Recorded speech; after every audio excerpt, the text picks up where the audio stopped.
I'm Rich Thomason. Shooting last evening in the Pacific Northwest has left 3 people dead, 4 others injured, a 2-year-old boy among those wounded. Gunfire broke out during a food festival at an events complex near the Space Needle in Seattle, Washington. That's what a fire department spokesperson says. Police are investigating the incident. Washington State Governor Bob Ferguson says his prayers are with the families of the victims and the first responders. Correspondent Andrew Stewart says that 1 suspect's in custody, police looking for a 2nd suspect. Investigators believe the 2 had been shooting at each other. They say there's no ongoing threat to the public. The on-again, off-again exchange of fire between the U.S. and Iran is off again, both sides taking a pause amid efforts to restart talks on an interim ceasefire deal. It's a familiar feeling for oil traders as they start another week navigating the economic uncertainty created by this conflict. This time, crude oil prices have fallen on the hope that this military pause might lead to a return to a more permanent ceasefire and therefore a rebound in tanker movement through the Strait of Hormuz. But precedent suggests that this may be temporary. All of the key issues, including Iran's control over the strait, its missile and nuclear programs, they remain unresolved, which means no respite when it comes to higher costs for millions worldwide. The BBC's Nick Marsh. Yes, another summer heat wave, so-called heat dome, settling in across parts of the Midwest and the South, putting at least 40 million Americans under extreme heat warnings. Searing heat and smothering humidity, driving feels-like temperatures well above 100 degrees.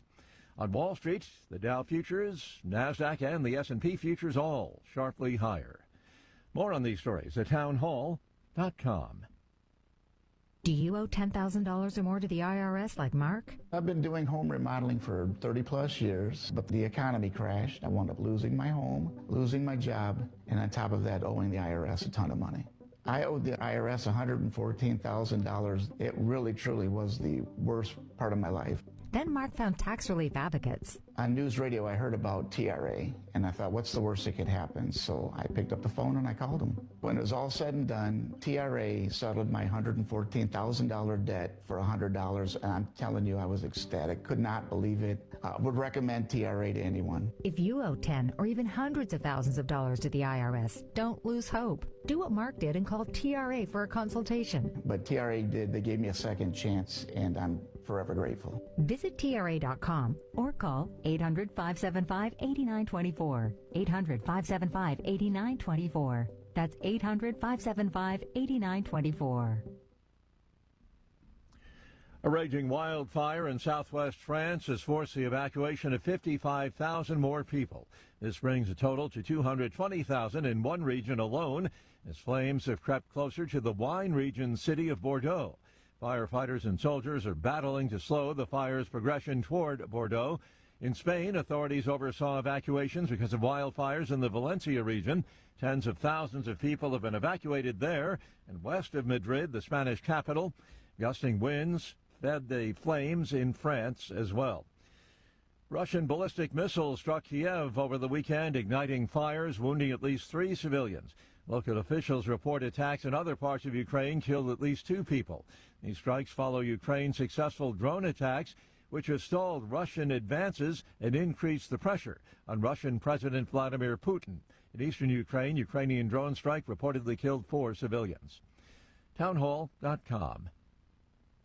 Want to join the Millionaires Club? A new global wealth report says the United States is the place to be, creating more millionaires last year than any other country. According to the UBS Global Wealth Report 2026, the U.S. added more than 441,000 new millionaires in 2025, nearly half of all newly created millionaires worldwide. The United Kingdom was a distant second with 43,000, followed by France. The report highlights continued growth in American wealth creation despite ongoing economic challenges. Ken Lorman reporting. Shares of Chinese memory chip maker CXMT have soared as the company began trading in Shanghai and mainland China's biggest IPO in recent years. CXMT, founded 10 years ago, raised at least $8.6 billion with that initial public offering. More on these stories at townhall.com. Washington is wasting $500 million every year on a federal supervision system that doesn't work. Probation officers are overwhelmed. Resources are going to people who pose zero threat, while actual dangerous individuals slip through the cracks. The Safer Supervision Act stops the waste and refocuses every dollar on protecting families from harm. President Trump's own pollster found about 80% of Trump voters want this fixed. It's time for Congress to get this done. Stop the waste. Protect our communities. Visit safersupervision.com. Paid for by the Reform Action Fund.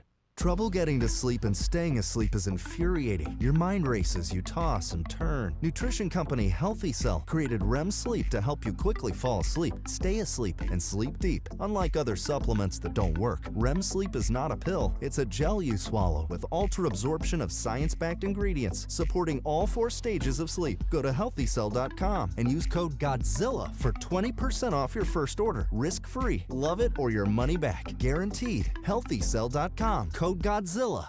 Now more than ever, it's imperative to support companies that share our conservative values. That's why I can't be more excited to tell you that I've switched my family to Patriot Mobile. Patriot Mobile is America's only Christian conservative wireless provider. When you switch to Patriot Mobile, you shift your support away from the leftist, woke, progressive agendas of Big Mobile. Patriot Mobile's wireless service works perfectly and seamlessly as you go about your lives with exceptional nationwide coverage that uses the same towers the main carriers use. Patriot Mobile donates a portion of every dollar earned to causes you care about, to organizations that fight for religious freedom, First and Second Amendment, sanctity of life, and the needs of veterans and first responders. Patriot Mobile has plans to fit any budget, along with great discounts for our veterans and first responder heroes, as well as multi-line users. Switching is easy. Just go to patriotmobile.com/Godzilla or call their U.S.-based customer service team, 972-PATRIOT. That's 972-728-7468. Use offer code Godzilla for free activation. The Cats and Cosby Show. It's the top news of the day. People are out there saying, oh, the Iranians are never going to live by it. But let me tell you something. President Trump is going to bomb them again if they screw around. Hopefully they live up to it. And if not, the pounding's coming. We're going to do it again and again and again. The Cats and Cosby Show, weekdays 5 Eastern, 4 Central on the stations of the John Fredericks Media Network. Trump is the toughest president we ever had. Well, he's definitely the best bomber. Lifestyles Unlimited is a real estate education group that gives you the roadmap and resources to start building income through real estate. You'll learn practical strategies for using investment properties to create extra income and make informed decisions, one step at a time. Join today for just $297. That's a 60% savings off the regular price of our real estate education program. Text radio to 88007. That's RADIO to 88007. Presented by Lifestyles Unlimited. Everybody's talking about weight loss injections because the results are so dramatic. They work by lowering blood sugar and reducing appetite. So, what if you're looking to lose weight but not interested in painful weekly injections, especially when you hear about some of those intense side effects? That's why doctors created a weight loss supplement called Lean, and the results are remarkable. The ingredients studied in Lean have been shown to lower your blood sugar, burn fat by converting it into energy, and curb your appetite and cravings, so you're not as hungry. But listen, Lean is not for the casual dieter with only a few pounds to lose. The doctors at Brickhouse Nutrition created Lean for frustrated dieters with 10 or more pounds to lose. Get started with 20% off and free rush shipping so you can add Lean to your healthy diet and exercise plan. Go to takelean.com and enter the code Godzilla for your discount. That's discount code Godzilla at takelean.com.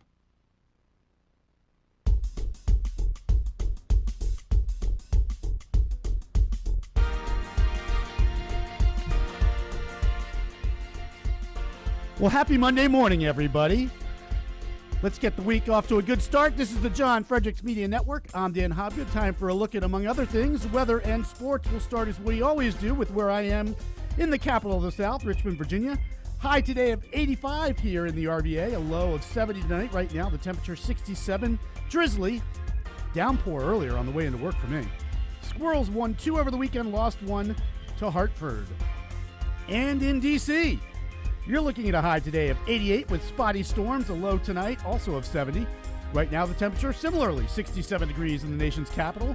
The Nats win a home series against the Diamondbacks. They'll welcome Toronto to town tonight, starting at 6:45 p.m. Rookies already at Commanders camp. Vets report tomorrow. In Atlanta, High today of 92 with showers and storms. A low this evening of 74. Right now the temperature already 78 degrees in Georgia. Braves win their weekend series at Baltimore. They're at the Mets next. 7:10 first pitch tonight. Rookies already at Falcons camp for first-year coach Kevin Stefanski. Vets report tomorrow. Nashville, you're looking at a high today of 91 with showers. A low tonight of 75. Right now the temperature 72 and rainy in Middle Tennessee. Like the Falcons, the rookies already at Titans training camp for first-year coach Robert Saleh. Vets report tomorrow. Philadelphia, you're looking at a high today of 86 with possible storms. A low tonight of 71 still with possible storms. Right now the temperature similarly 71 degrees in eastern Pennsylvania. The Phils win yesterday but dropped the weekend series to the Yanks at home. They're at Miami next. 6:40 first pitch tonight. Eagles camp begins tomorrow. Morgantown, you're looking at a high of 86 with heavy storms. Sorry about that. A low of 69 tonight, and right now the temperature is 64 degrees in Almost Heaven, West Virginia. Last but certainly not least, my Yinzers in the 412. You're looking at a high today of 88 with heavy storms. A low this evening of about 65. Right now the temperature, a very comfortable Mario Lemieux, 66. The Buccos come back to win yesterday but lose their series at home against the division rival Cubs. The D-backs come to town fresh off their series with the Nats. First pitch tonight, 6:40 p.m. Steelers return to Latrobe for training camp tomorrow. New England offers Christian Gonzalez the richest quarterback deal in NFL history. The Rams continue to woo Aaron Donald to return from retirement. And because this broke right after we finished on the air on Friday, LeBron signs a 2-year deal with the Sixers. Says he has more still to give and prove to the game of basketball. Bringing you today's weather and sports update is the Godzilla Wins radio show. For the best insight, analysis, and picks, watch and listen to Godzilla Wins Saturday mornings from 9 to 11 all across the John Fredericks Media Network. Plus, to get John's daily sports picks, go to GodzillaWins.com. Once again, that's GodzillaWins.com. And now for a few words to the wise. Last week, we began to discuss why word choice philosophically matters. Because a word conveys a series of ideas, and we want those ideas to make sense. This is especially true of the words that we select to label ourselves with, as they will have broader implications about who we are and what we stand for. Now, a couple of weeks ago, if you recall, we resolved that democracies, direct and indirect, are forms of tyranny. As a republic, strictly speaking, is simply an indirect representative form of democracy, a republic, too, is tyrannical in nature. America's goodness came not because she was a democracy, she isn't, or because she's a republic, she's really not, or because she had a constitution for having a constitution's sake. No, America's goodness resulted from her founding documents' acknowledgement and advocacy of man's rights. Well, if all of this is the case, here's the question for the day. Why would we want political parties named Democrat and Republican? For one, these two labels virtually mean the same thing. Having opposing parties named Democrat and Republican would be like having them named Aqua and Teal. And notice that I chose 2 shades of blue there. On that note, labeling oneself as a Democrat or Republican does not have the virtuous implications that we've been led to believe it does. And on that note, observe that being a Democrat or a Republican signifies an allegiance not to any fixed ideological positions, but rather to whatever positions are at least perceived to be more popular in the moment.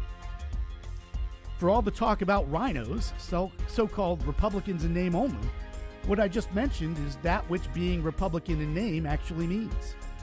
And further observe, accordingly, that this is primarily why party policy positions have changed so much over time. Many Republicans today sound like Democrats from 20 years ago and vice versa. Often and rather comically, the exact same person is arguing with a younger or older version of himself. In the first of what became traditional warnings to the nation from an outgoing president, my fellow Fredericksburger, George Washington, for various reasons and quite presciently, rallied against the rise of political parties in the first place. Well, talk about a trying to put the toothpaste back in the tube situation. Regardless, if we're going to have these parties, let's at least have one that, in name, stands for valid principles. The people in this age who have called themselves Democrats are in the process of unabashedly rebranding themselves as totalitarians. I say, good! Let the wolves shed any semblance of sheep's clothes.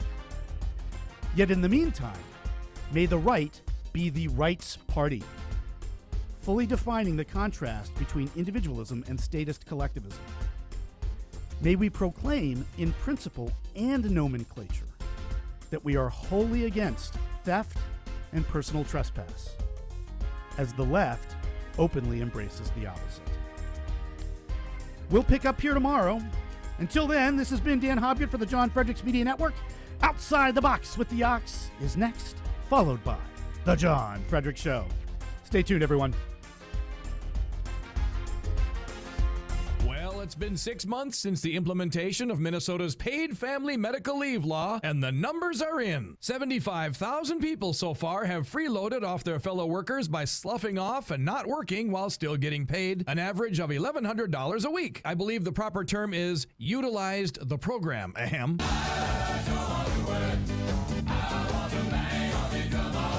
Somehow the Walz administration claims it's $70 million under budget so far, which makes it scary that 75,000 people leaving their jobs in just 6 months is less than what was expected by the Democrats when they passed it. The deal is that employers, school districts, city, county governments, and of course private sector businesses are all forced to pay nearly 1% of all payroll into a statewide slush fund, again, I believe the proper term is insurance pool, for any worker to apply for to get nearly full pay for up to 12 weeks a year to not work and instead care for someone they know or are related to, or to bond with children, which according to the government accounts for over half of the takers so far. 56% live in the 7-county metro, 64% are women, and nearly 6 in 10 are under 40. Aha! Thinking outside the box. Now it's clear the mission all along was political, to solidify their base by conditioning them that just by existing, they're entitled to other people's money without working for it if they themselves deem their family needs more important than the needs of those working to pay for them. Here outside the box with the Ox in the Eastern Time Zone and now in West Virginia on the John Fredericks Media Network. John Fredericks. It is the most egregious thing I've seen in a lifetime. President Trump. The whole thing is ridiculous. When politics start getting wild. They want to have every single thing that you don't want. Raise taxes, men and women's sports. They're going to open up their border. Trump hits the speed dial. Thank you for calling in on such short notice. You came first, John. Wake up with the John Fredericks Show weekday morning, 6 Eastern, 5 Central on JFMN.TV, the massive J-Fred radio network, and all across the social. You came first, John. Thank you very much, and you do a great job.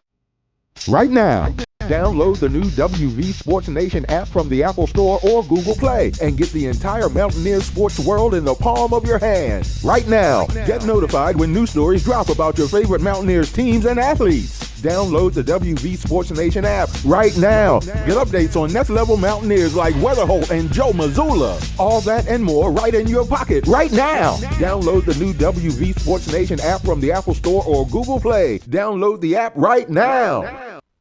You hear a lot about weight loss injections because the results are dramatic, but injections aren't for everyone. So doctors created a new generation weight loss supplement.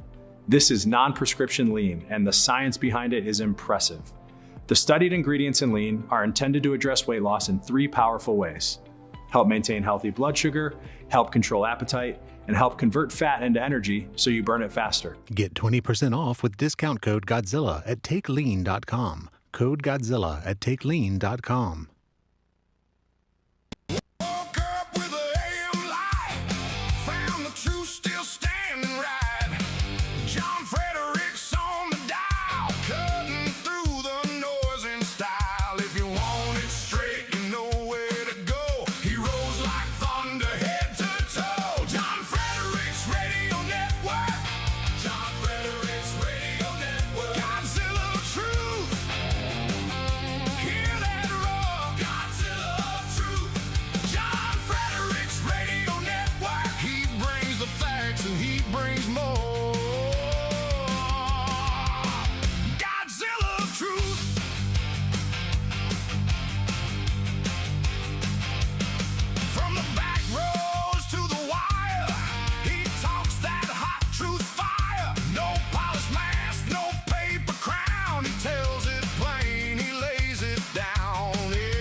Where to go, he rolls like thunder, head to toe. John Fredericks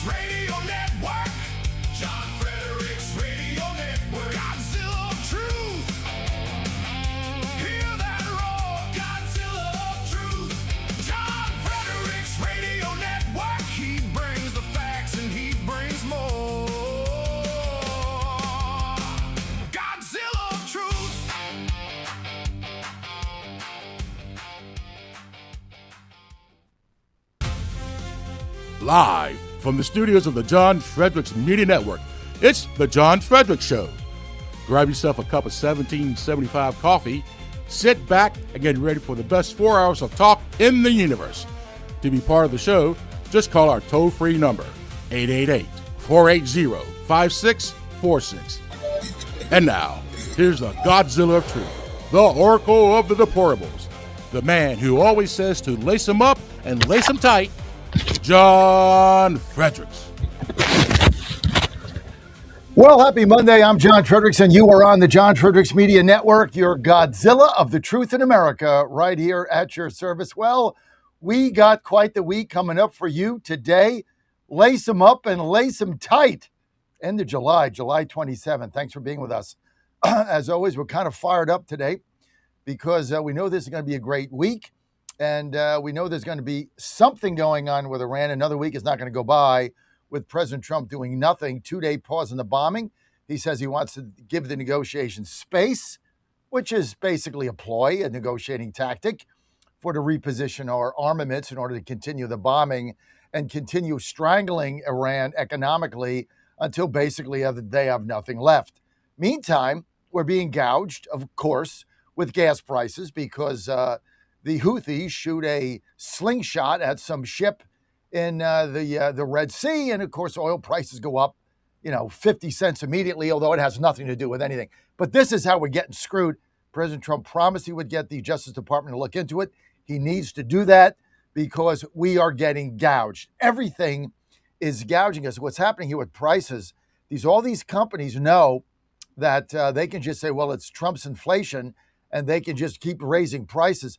I don't believe any of it. Interest rates are stable. Inflation has been stable. It's down. And yet these prices keep going up, and I think we're getting gouged. And I think we got to get to the bottom of this, and we got to get to the bottom of it fast. Give any American company the opportunity to stick it to U.S. workers, and they're going to do it. They've been doing it since the beginning of time here in the United States. So there's no difference here. It's the same thing over and over and over. Meantime, lots going on. Let's get to the Democratic Party, the Socialist Democrats, whatever you want to call them. Well, according to the New York Times, they are dead broke. They're $2 million in debt right now, plus they took out a $15 million loan basically to pay off Kamala's debts. Now, the interest on that is starting to come due. They have no way to pay it. They're trying to move numbers around. They're not paying vendors. Meantime, the Republican Party is flush with cash. Trump has, I think, $500 or $600 million in his account. The Trump PAC, the RNC, has got $130 million, and the DNC is $2 million in debt, and they're nominating crackpot, whack jobs communists. This is why I'm so optimistic. We are going to win these races. And if you look at the polling, yes, I understand that the generic polling favors the Democrats in the House. Depending on the poll, one's got them up by 3, one's got them up by 4. Emerson Outlier has them up by 11. That's a joke. But here's the risk. By almost 3-1, independents are rejecting the communist socialists in the party. By almost 3-1, 67-28. They're getting crushed. These are independents, not Democrats and not Republicans. Independents are getting crushed or crushing the communists. They are not going to vote for these people, and they're not going to vote for a party that believes they want to overthrow the government, which is what they want to do. Get rid of the Constitution, get rid of the U.S. Senate. They even want to get rid of the Supreme Court. They want to get rid of the presidency. I mean, these people are anarchists. They're not going to get voted in. That's why, as bad as things look right now, prices are going to come down. Gas is going to come down. This war is not going to go on forever, folks. Okay? It's just not. They just don't have enough armaments to stick with us. They're running out of stuff. And as soon as their people start starving in the streets, which is going to happen with no money, the riots are going to come, and this whole thing is going to collapse. And Trump is going to be seen as pulling off one of the biggest master international military strokes in history, as we're finally going to get rid of this nemesis that nobody else would. Nobody had the balls to do it. Nobody had the courage to do it. Nobody had the wherewithal to do it. Nobody had anything to do it. That's why I'm so optimistic today, why I know we're going to have a great week. And so I thank all of you for joining us today, because it's going to be a lot of fun. And we got a great lineup today. I got so much going on today. That's why, Dan, this show is so much fun. We got Brian Cole running for Congress in New Hampshire. He's going to be with us at 7. Our good friends at TWC Health at 7:35. Nick's going to be with us. Bannon 8. Barry Draper 8:35. He's got a couple new songs out. Dan, I didn't send them to you yet, but I will. I'll send them to you as soon as we get to the break. I forgot to hit the send button. So he's got a couple songs for us, Danny. We're going to do that. We got the Pennsylvania Posse coming up at 9. And along with that, at 9 with Pennsylvania Posse, we've got Jeff Kaufman, who is the chair of the Iowa Republican Party, who was on a press conference Friday and blasted to smithereens the feckless weasel Iowa Democrats for not standing up to their Communist Party, who has stripped Iowa of their first in the nation Democrat caucus. Stripped them. And he says it's going to cost the state probably $100 million in economic activity. The Republicans will continue to have theirs, but no Democrat there. They're making the first in the nation primary South Carolina. They moved up Virginia. They moved up Washington, D.C. Woo! Let's go. Can't have more fun than this. I think our DC's moving up to June or something. So lots going on. Good to have you with us. And phone lines, of course, always open. 888-480-JOHN, 888-480-5646. And also gotta give Danny Boy a shout out here for adding some kind of an intellectual baseline to this show. You hear his Hobgood Minute in the morning. I mean, you gotta be ready for that. I mean, that's some kind of intellectual stuff going on right there. I mean, he's not exactly reading the news, right? Giving you waxing philosophical is Danny Boy at 6:15. I don't think anybody's ever done that, Dan. I don't know how you hold the audience. I'd be like, look, I got to get a cup of coffee too. Coffee, but Dan, they're good, honestly. Oh, thanks so much. No, I'm pleased that I've gotten some good feedback already. The intellectual capacity of the John Fredericks Media Network. You're the one guy that does that. But thank you for doing it. Yeah, anyway, it's good to have you with us. Of course, we got Bannon on, so I guess he does it also. Me, not so much. But I'm going to have my first sip, Danny Boy, of my 1775 coffee in my Terps cup. Go Terps. I like turtles. Fear the turtle, Danny. I feel good about our team this year. That's why I'm so optimistic. I love our coach. I love what he's doing. I love the fact that the team sucked. He had a bad culture. Nobody wanted to win. They were all out for themselves. Out of a 35-man roster, he jettisoned out 26 of them or 27. He's got 8 returning guys. And this is a D1 Power 4 Big Ten school. 8 guys returning. 8. Many of them left under their own power, and many of them he just said, we got to go in another direction. Took balls, man, because it's not like Maryland's throwing around big NIL dollars, okay? Very limited budget for that. But, I'm going to be at their golf tournament in September. More about that. I want you guys to join us there once I get that going. In fact, let me write that down. I got to get that going, Dan, because it's going to be, I think it's on the Eastern Shore, and maybe some of you guys can make it. I'm going to be broadcasting live there. It's in September. I got to get all the details. I kind of got it, but I'll get Tina to do a graphic. Dan, remind me of that. Jot this down in the call today. By the way, Dan, joining us on the call for the first time, my son Jack is going to be on it. Santana. Jack has got a new role in the company as he studies for his doctorate. He is the Chief Operating Officer of the new sports division of the John Fredericks Media Network. Danny, as we continue to grow and all that good stuff. We've got, so Dan, remind me of that when we get to the call. And I don't know who's on vacation today. Everybody's, it's the summertime. Everybody's going on vacation. Meantime, I'm going to get to a couple of clips here, and then we'll get to callers. We're going to go 3, 1, 2. And the first one I want to get into right away is Jim Banks in Indiana votes for holding off the August recess. Why on earth would you go to an August recess? See, this to me is the most outrageous thing imaginable. You're going on vacation.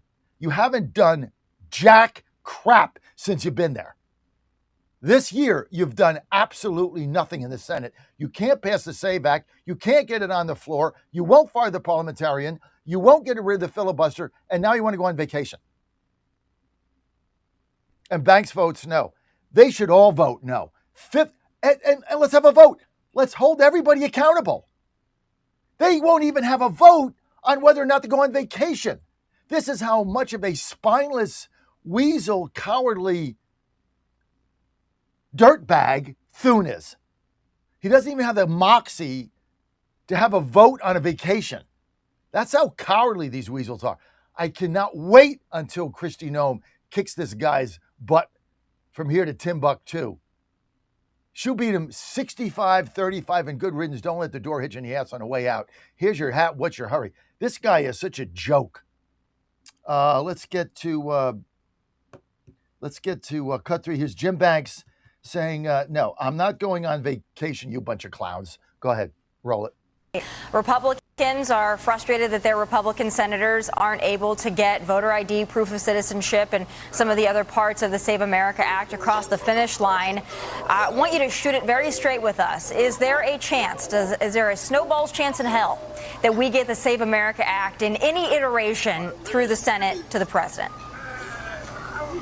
Well, this is the fifth time the House has passed the Save America Act. I'm frustrated, too. The Senate should abandon the so-called traditions and the filibuster rules, nuke the filibuster, do whatever it takes to pass the Save America Act. I think the NDAA and the upcoming reconciliation package that the House is going to send over to the Senate are the best opportunities that we have to pass Save America Act requiring voter ID. The NDAA is very important for our troops and our military. And by the way, Democrats are blocking funding for our military at a time when we need to replenish our munition stockpiles and support our military. So that's the perfect bill to put the Save America Act in. The Democrats are all against it. They don't want to support our military, and the Democrats don't want voter ID. So let's put every Republican on the record in support of it and pass it and save this country and head into the midterms with the best hand that we have to keep the majorities in the House and the Senate. I fear what will happen if we don't pass the Save America Act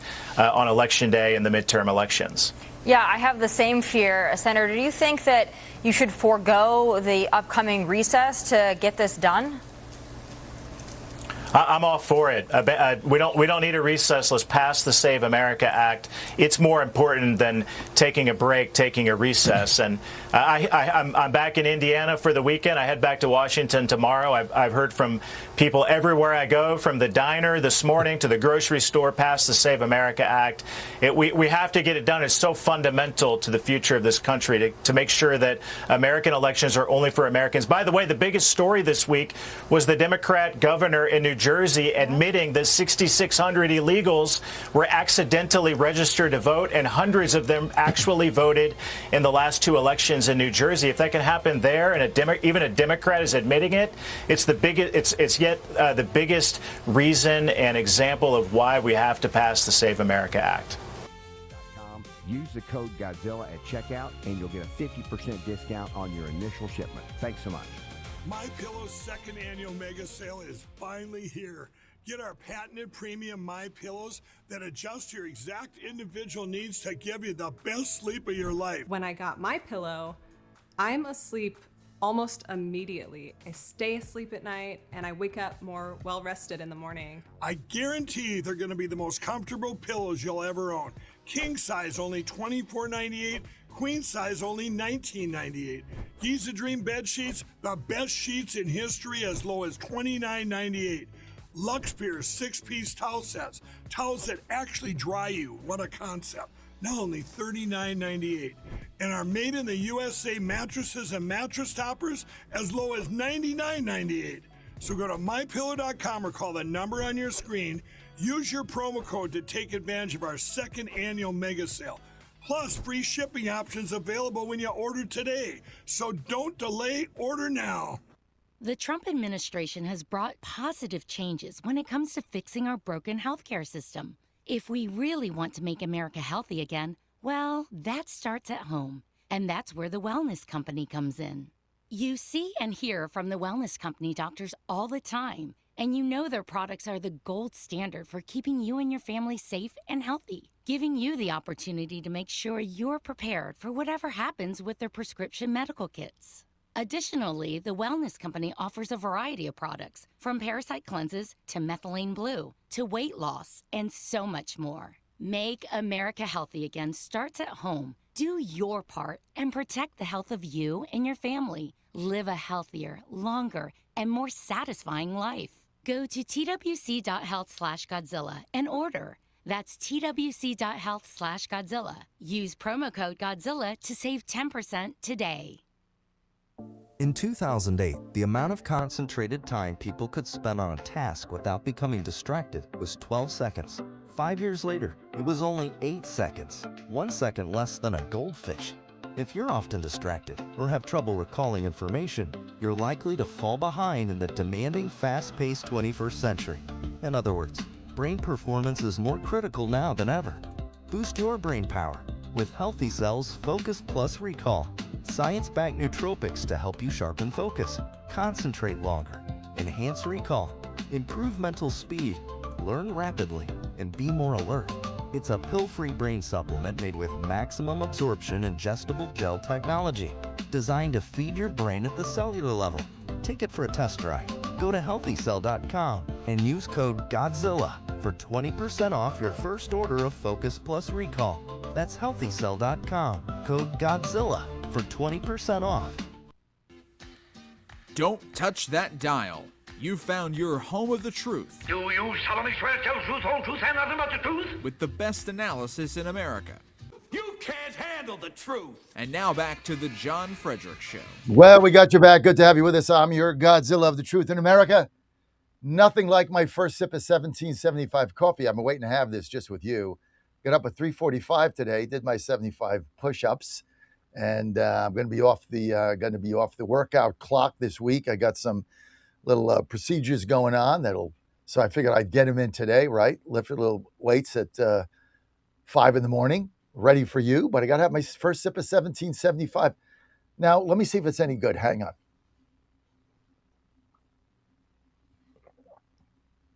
Damn! That is one good cup of coffee right there. Especially when you've been waiting. What time is it? 6:38. I've been waiting almost 3 hours for this first cup. That's how disciplined and patient I am. Boy, that first sip, hang on, I got to have another one. I'm sorry. It's so good. This is just about quality of life. It's about living a good life. Hang on.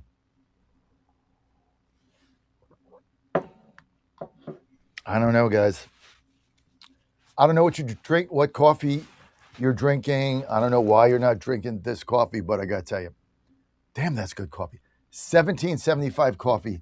Here's why it's so good. First of all, it's affordable. That's number one, right? Price is going up here. No way. So number one, it's affordable. Number two, fresh roasted daily. No other coffee you get is going to have that. Number three, Bolivia, high up on a mountain. Best coffee you're ever going to have. 1775 coffee. It's about quality of life, right? How long are you going to be on this earth? Why would you suffer through a bad or Medicore cup of coffee? Like, why would you do that to yourself? Why? Oh, John, it's too hard. Okay.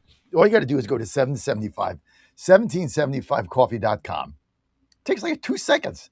1775coffee.com, promo code Godzilla, 10% off. Boom, done.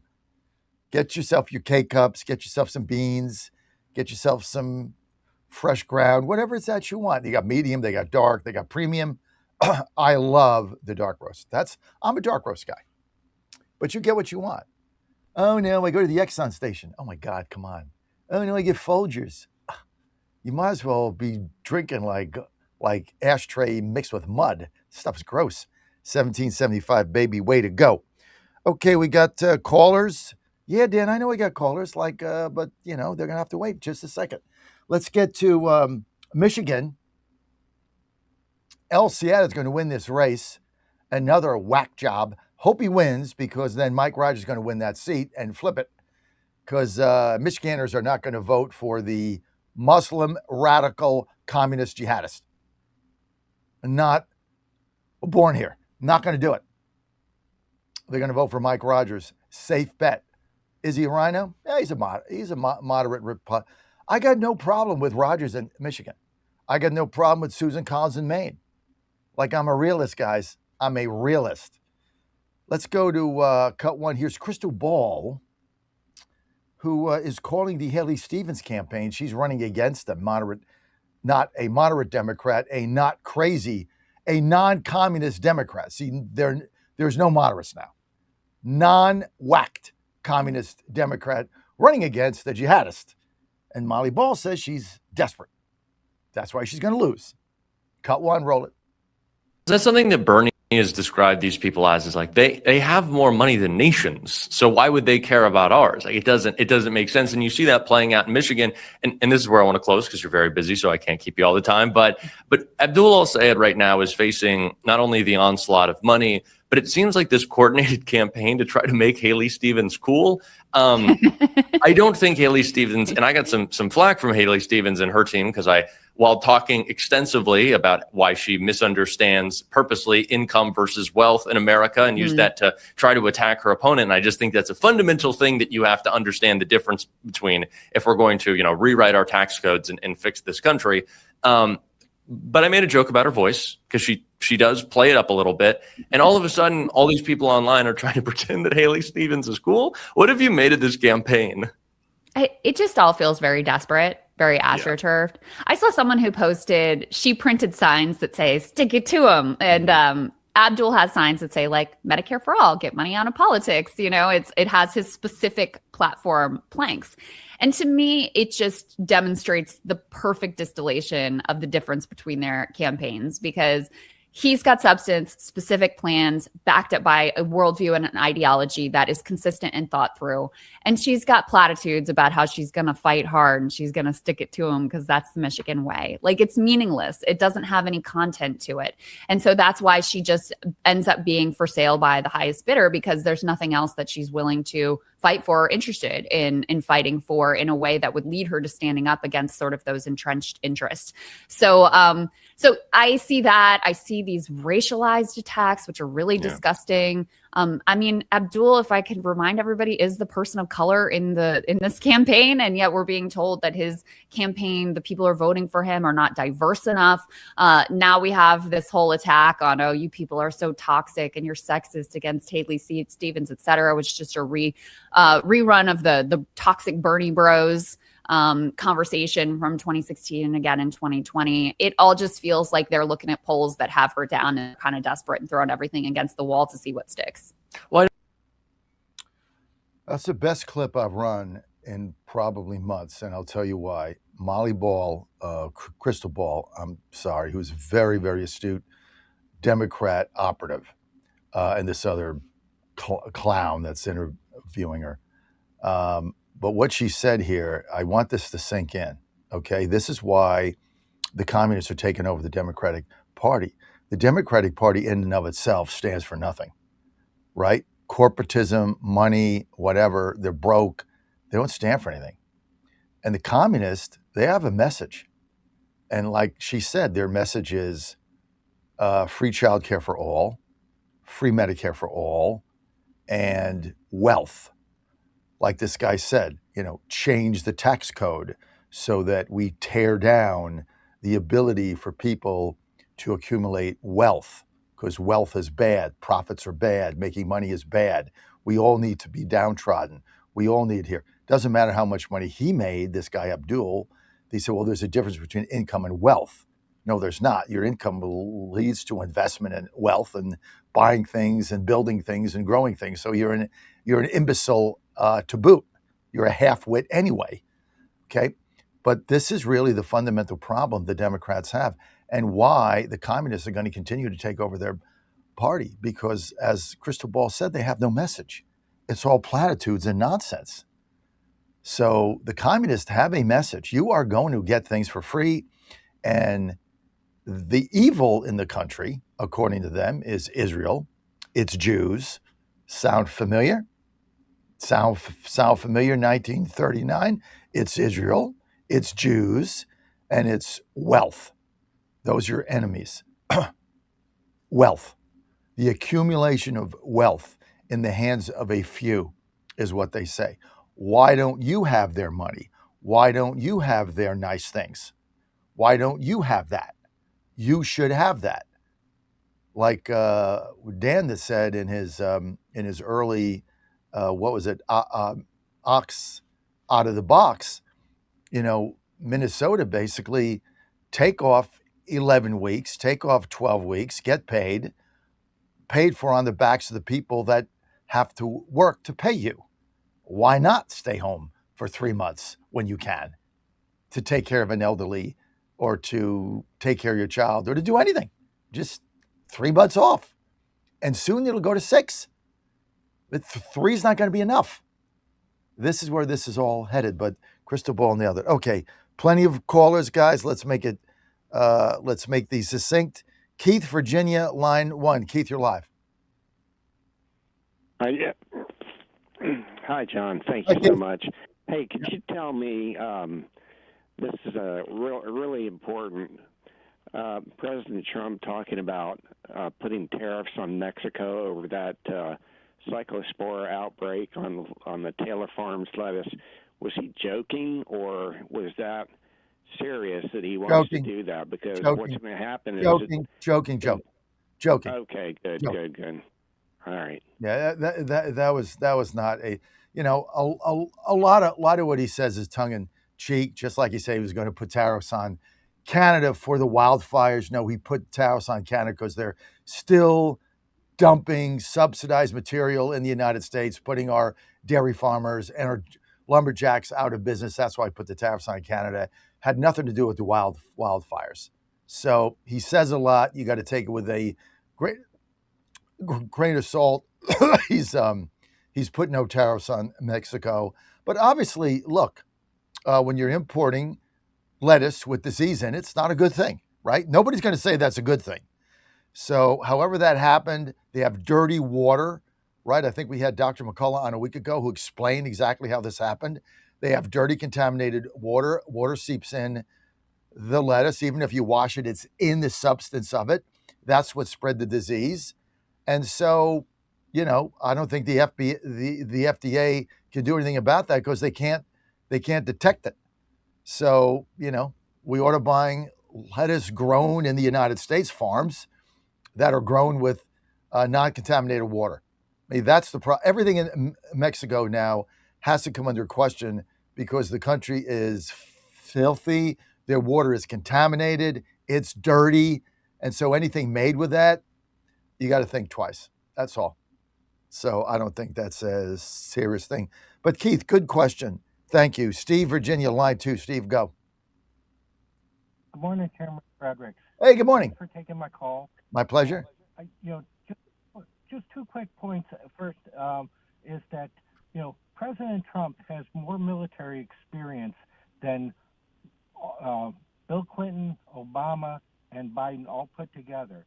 Okay, you can't discount what he learned as far as military tactics and history and strategy and weapons.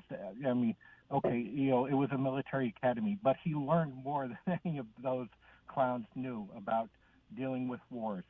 So, you can't count him out when he's trying to negotiate things or trying to deal with things. The other thing is that every president has always had to deal with the certainty that, there's only 2 years where they're going to be able to do anything that they really promised the people they want to do, which is after, the midterms in their last term, whether they're a, 4-year or 8-year, the last 2 years are the most important of their presidency.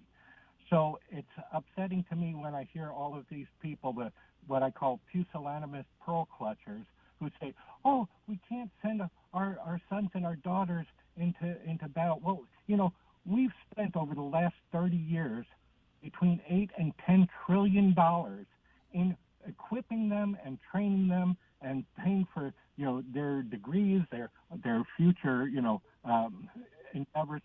I mean, we do a lot.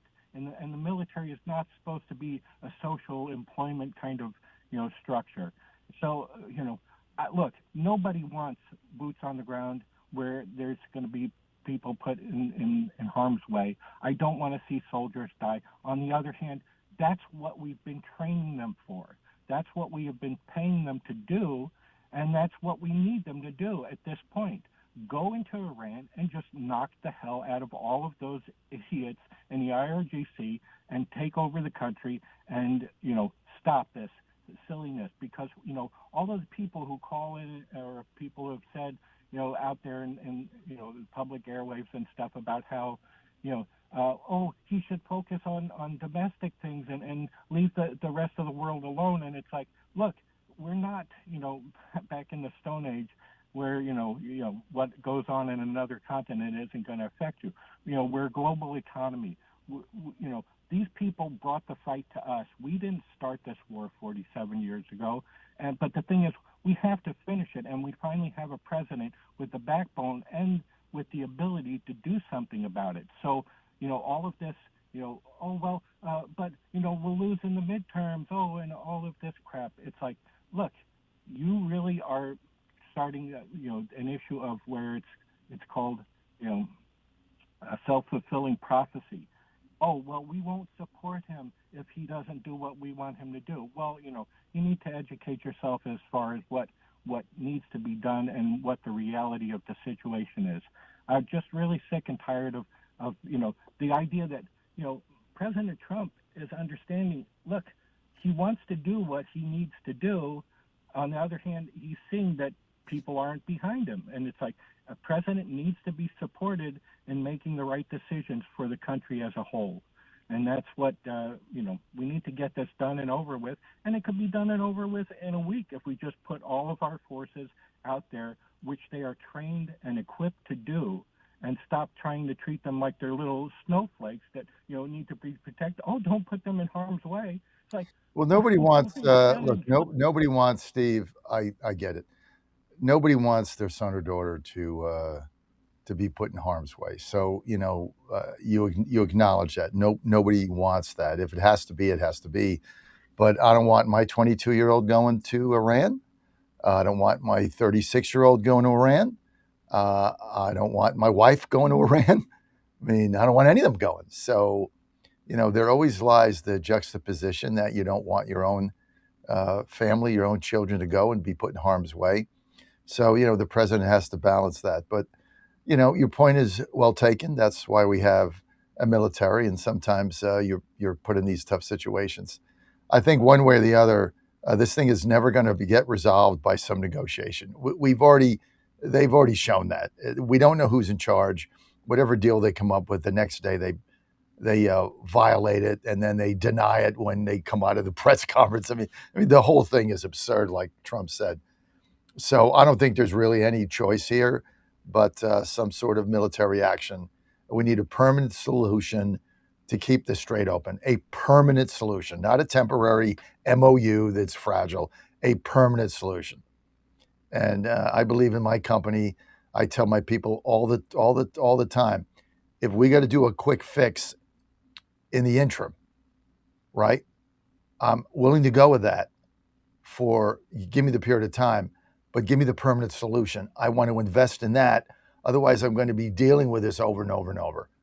And so, I'll buy the equipment we need. We'll finance it. We'll bite the bullet. Otherwise, when it's all said and done, I'm going to pay double by putting Band-Aids on it. And then it's off the air and, stuff goes down and it's just eating up time and effort and it's draining. So, we need a permanent solution to the strait. We don't have one. Hopefully we'll get one by taking control of it. That's all. Just take control of it. Bomb the crap out of them and take control of it. And if anybody gets near any ship, put them on the bottom of the ocean and kill anyone associated with it. Over time, there's nobody left. That's kind of the way math works. Steve, thank you. John in Jersey, line 3. John, you're live. Hey, John. How you doing, pal? Hey, Johnny. Great show so far. So oil right now is roughly around $83 a barrel. That's down 6. If you would have read the reports over the weekend, I mean, you would have thought that Iran had bombed every ship from here to, China. So you can't put the clickbait is so heavy and thick. I mean, you really can't believe anything that you're reading right now. And the only thing, and I could continue to keep pressing this, the only thing you could follow if you want to understand the progress of the Iranian conflict is just watch the price of oil. So they're obviously up to something that's to the positive, because that's a pretty significant dip between Friday and today in the price of oil. And, you know, the price gouging, like you said, that definitely has to be addressed. I mean, they're just, you know, it'll go down. I mean, how does oil go up? How do gas prices go up 50 cents when the Houthis shot a bow and arrow at a ship in the Red Sea? That has nothing to do with anything. It didn't even stop the ship. It had nothing to do with it. And the oil goes up and gas goes up. The gas that went up 50 cents or 30 cents, the gas companies paid the same for that gas before it went up than they did 2 weeks ago. It's sitting there. It's not like they got a price increase the next day. They are gouging us by taking advantage of every single little thing that happens to jack up their prices, and it's a monopolistic situation. It's a monopoly. You got 5 gas companies controlling it all. They all collude. My words, right? Allegedly. I don't have any proof of it, so I have to say that on the air. But it certainly appears like collusion. Like, why are they all raising it the same price at the same time? Why? Right? I don't know what a gallon of gas is, wholesale. But if it's, if a gallon of unleaded is $2.10 and I'm charging $3 and then all of a sudden it's $3.50, I'm still getting it for $2.10. I just jacked it up. So everybody's making more money on our backs. And to sit there and tell me the price of gas went up 50 cents because, somebody shot a drone, like a half-baked drone, or somebody shot a catapult at some ship in the Red Sea. Are you kidding me? But look, the fake news wants us, they're rooting for Iran. Look, you go back, John. You go back. The left in this country rooted for China and Korea. Then they rooted for the North Vietnamese. Okay? Then they rooted for Afghanistan. I mean, the left in this country and now they're rooting for Iran. It's like they want Iran to win this. They want them to be successful. And if that means Americans come back in body bags and that means they can win another seat in Congress, so be it. It's for the greater good. That's the way they look at it. I mean, I've never seen a country where there's a political party that is rooting for your country to lose wars. I think if the Chinese came in and took over a third of the Western country, that half these Democrats would be cheering them on with Chinese flags, like waving them in the streets as their army marched in. I mean, you got guys, this guy Hassan, whatever the name is, you've got guys praising Mao. The guy killed, what did he kill? 50 million people? They're praising him. Chairman Mao. These people are nuts, dude. That's why the Republicans are going to win. We are going to win. What they're doing is not sustainable. The fake news is going to go so far, and then it's all going to blow up in their face. John Fredericks Media Network, Truck the Truth across America. John, if you want to hang through the break, I'll give the final word, but I got to go. We got Larry and anybody else. No, he hung up. 888-480-JOHN. Fire last evening at a popular food festival near the Space Needle were shooting at each other.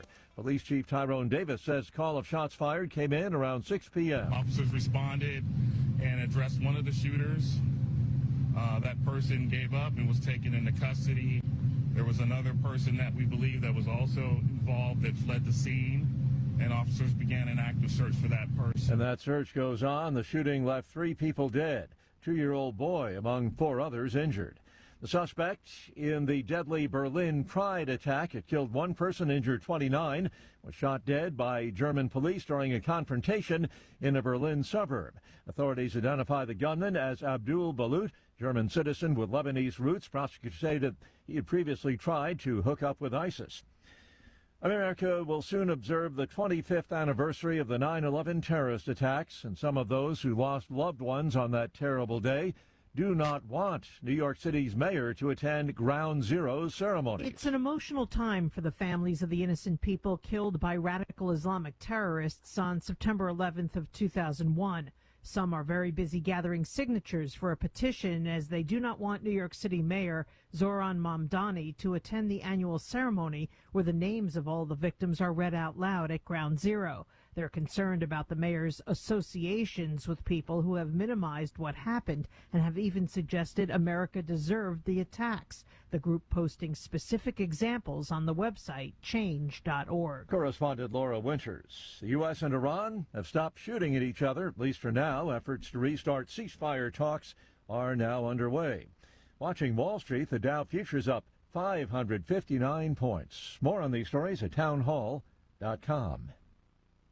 Wesley Financial Group is not a law firm. Ask yourself this question. Is it really worth holding on to that timeshare that you know you need to get rid of? Here's the truth. The average maintenance fee just went up over 17%. That could have been 117%, and there's nothing you can do about it. When you buy a timeshare, you give them a blank check for annual maintenance and assessment fees. I'm Chuck McDowell, founder of Wesley Financial Group. For 15 years, I've helped over 50,000 families cancel their timeshare. Not sell it, not transfer it, cancel it. Did you buy a timeshare because they told you it was a great investment and your maintenance fees would never go up? That's a lie. Are you ready to get rid of your timeshare once and for all? Simply call us and I'll send you our timeshare exit kit that explains all your options for cancellation. Call Wesley now for your timeshare exit kit. 800-822-1716. 800-822-1716. 800-822-1716.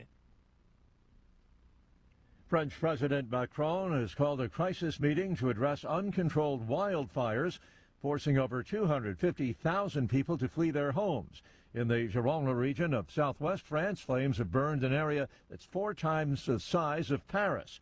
Officials say the situation remained globally stable overnight, a change from previous days. No new evacuations have been announced. With France entering its peak tourist season, local authorities banning holiday camps for youngsters and people with disabilities. Ukrainian President Zelensky set to meet with British Prime Minister Andy Burnham at a naval base in England. Burnham says the visit is designed to underline unwavering British support for Ukraine. Zelensky's trip is the first by a foreign leader since Burnham took office a week ago. He will be the 5th British Prime Minister the Ukrainian president has dealt with since Russia's invasion of Ukraine back in 2022. News and analysis at townhall.com. Estrangement within families caused by political differences has been a growing, troubling phenomenon in recent years. Closer look now at what may help to fuel that divide. A Wall Street Journal investigation says self-care advice is replacing reconciliation efforts, and critics argue the trend is spreading faster than the evidence, especially online. Here's what's at stake. About 25% of Americans say they're estranged from a close relative, and surveys suggest a third of estranged parents blame their adult child's therapist. While cutting contact may bring short-term relief, research links it to higher rates of chronic depression, an outcome experts call tragic, not typical. Ron Taylor reporting. A federal appeals court has upheld a judge's ruling that halted President Trump's efforts to create a federal voter list and limit who can receive a mail-in ballot. More on these stories at townhall.com. In 2008, the amount of concentrated time people could spend on a task without becoming distracted was 12 seconds. 5 years later, it was only 8 seconds, 1 second less than a goldfish. If you're often distracted or have trouble recalling information, you're likely to fall behind in the demanding, fast-paced 21st century. In other words, brain performance is more critical now than ever. Boost your brain power with Healthy Cells Focus Plus Recall. Science-backed nootropics to help you sharpen focus, concentrate longer, enhance recall, improve mental speed, learn rapidly, and be more alert.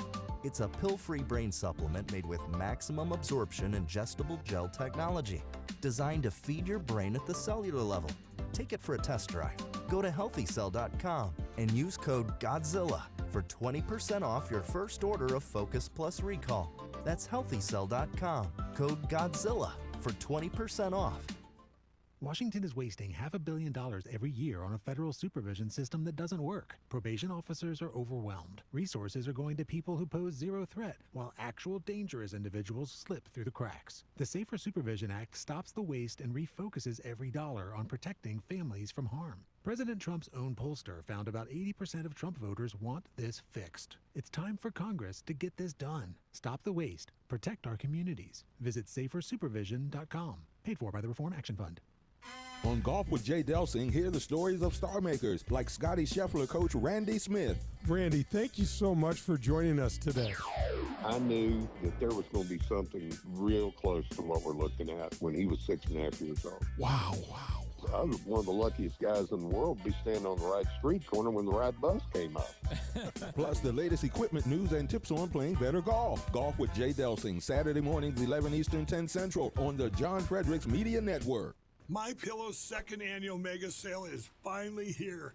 Get our patented premium MyPillows that adjust your exact individual needs to give you the best sleep of your life. When I got my pillow, I'm asleep almost immediately. I stay asleep at night and I wake up more well rested in the morning. I guarantee they're going to be the most comfortable pillows you'll ever own.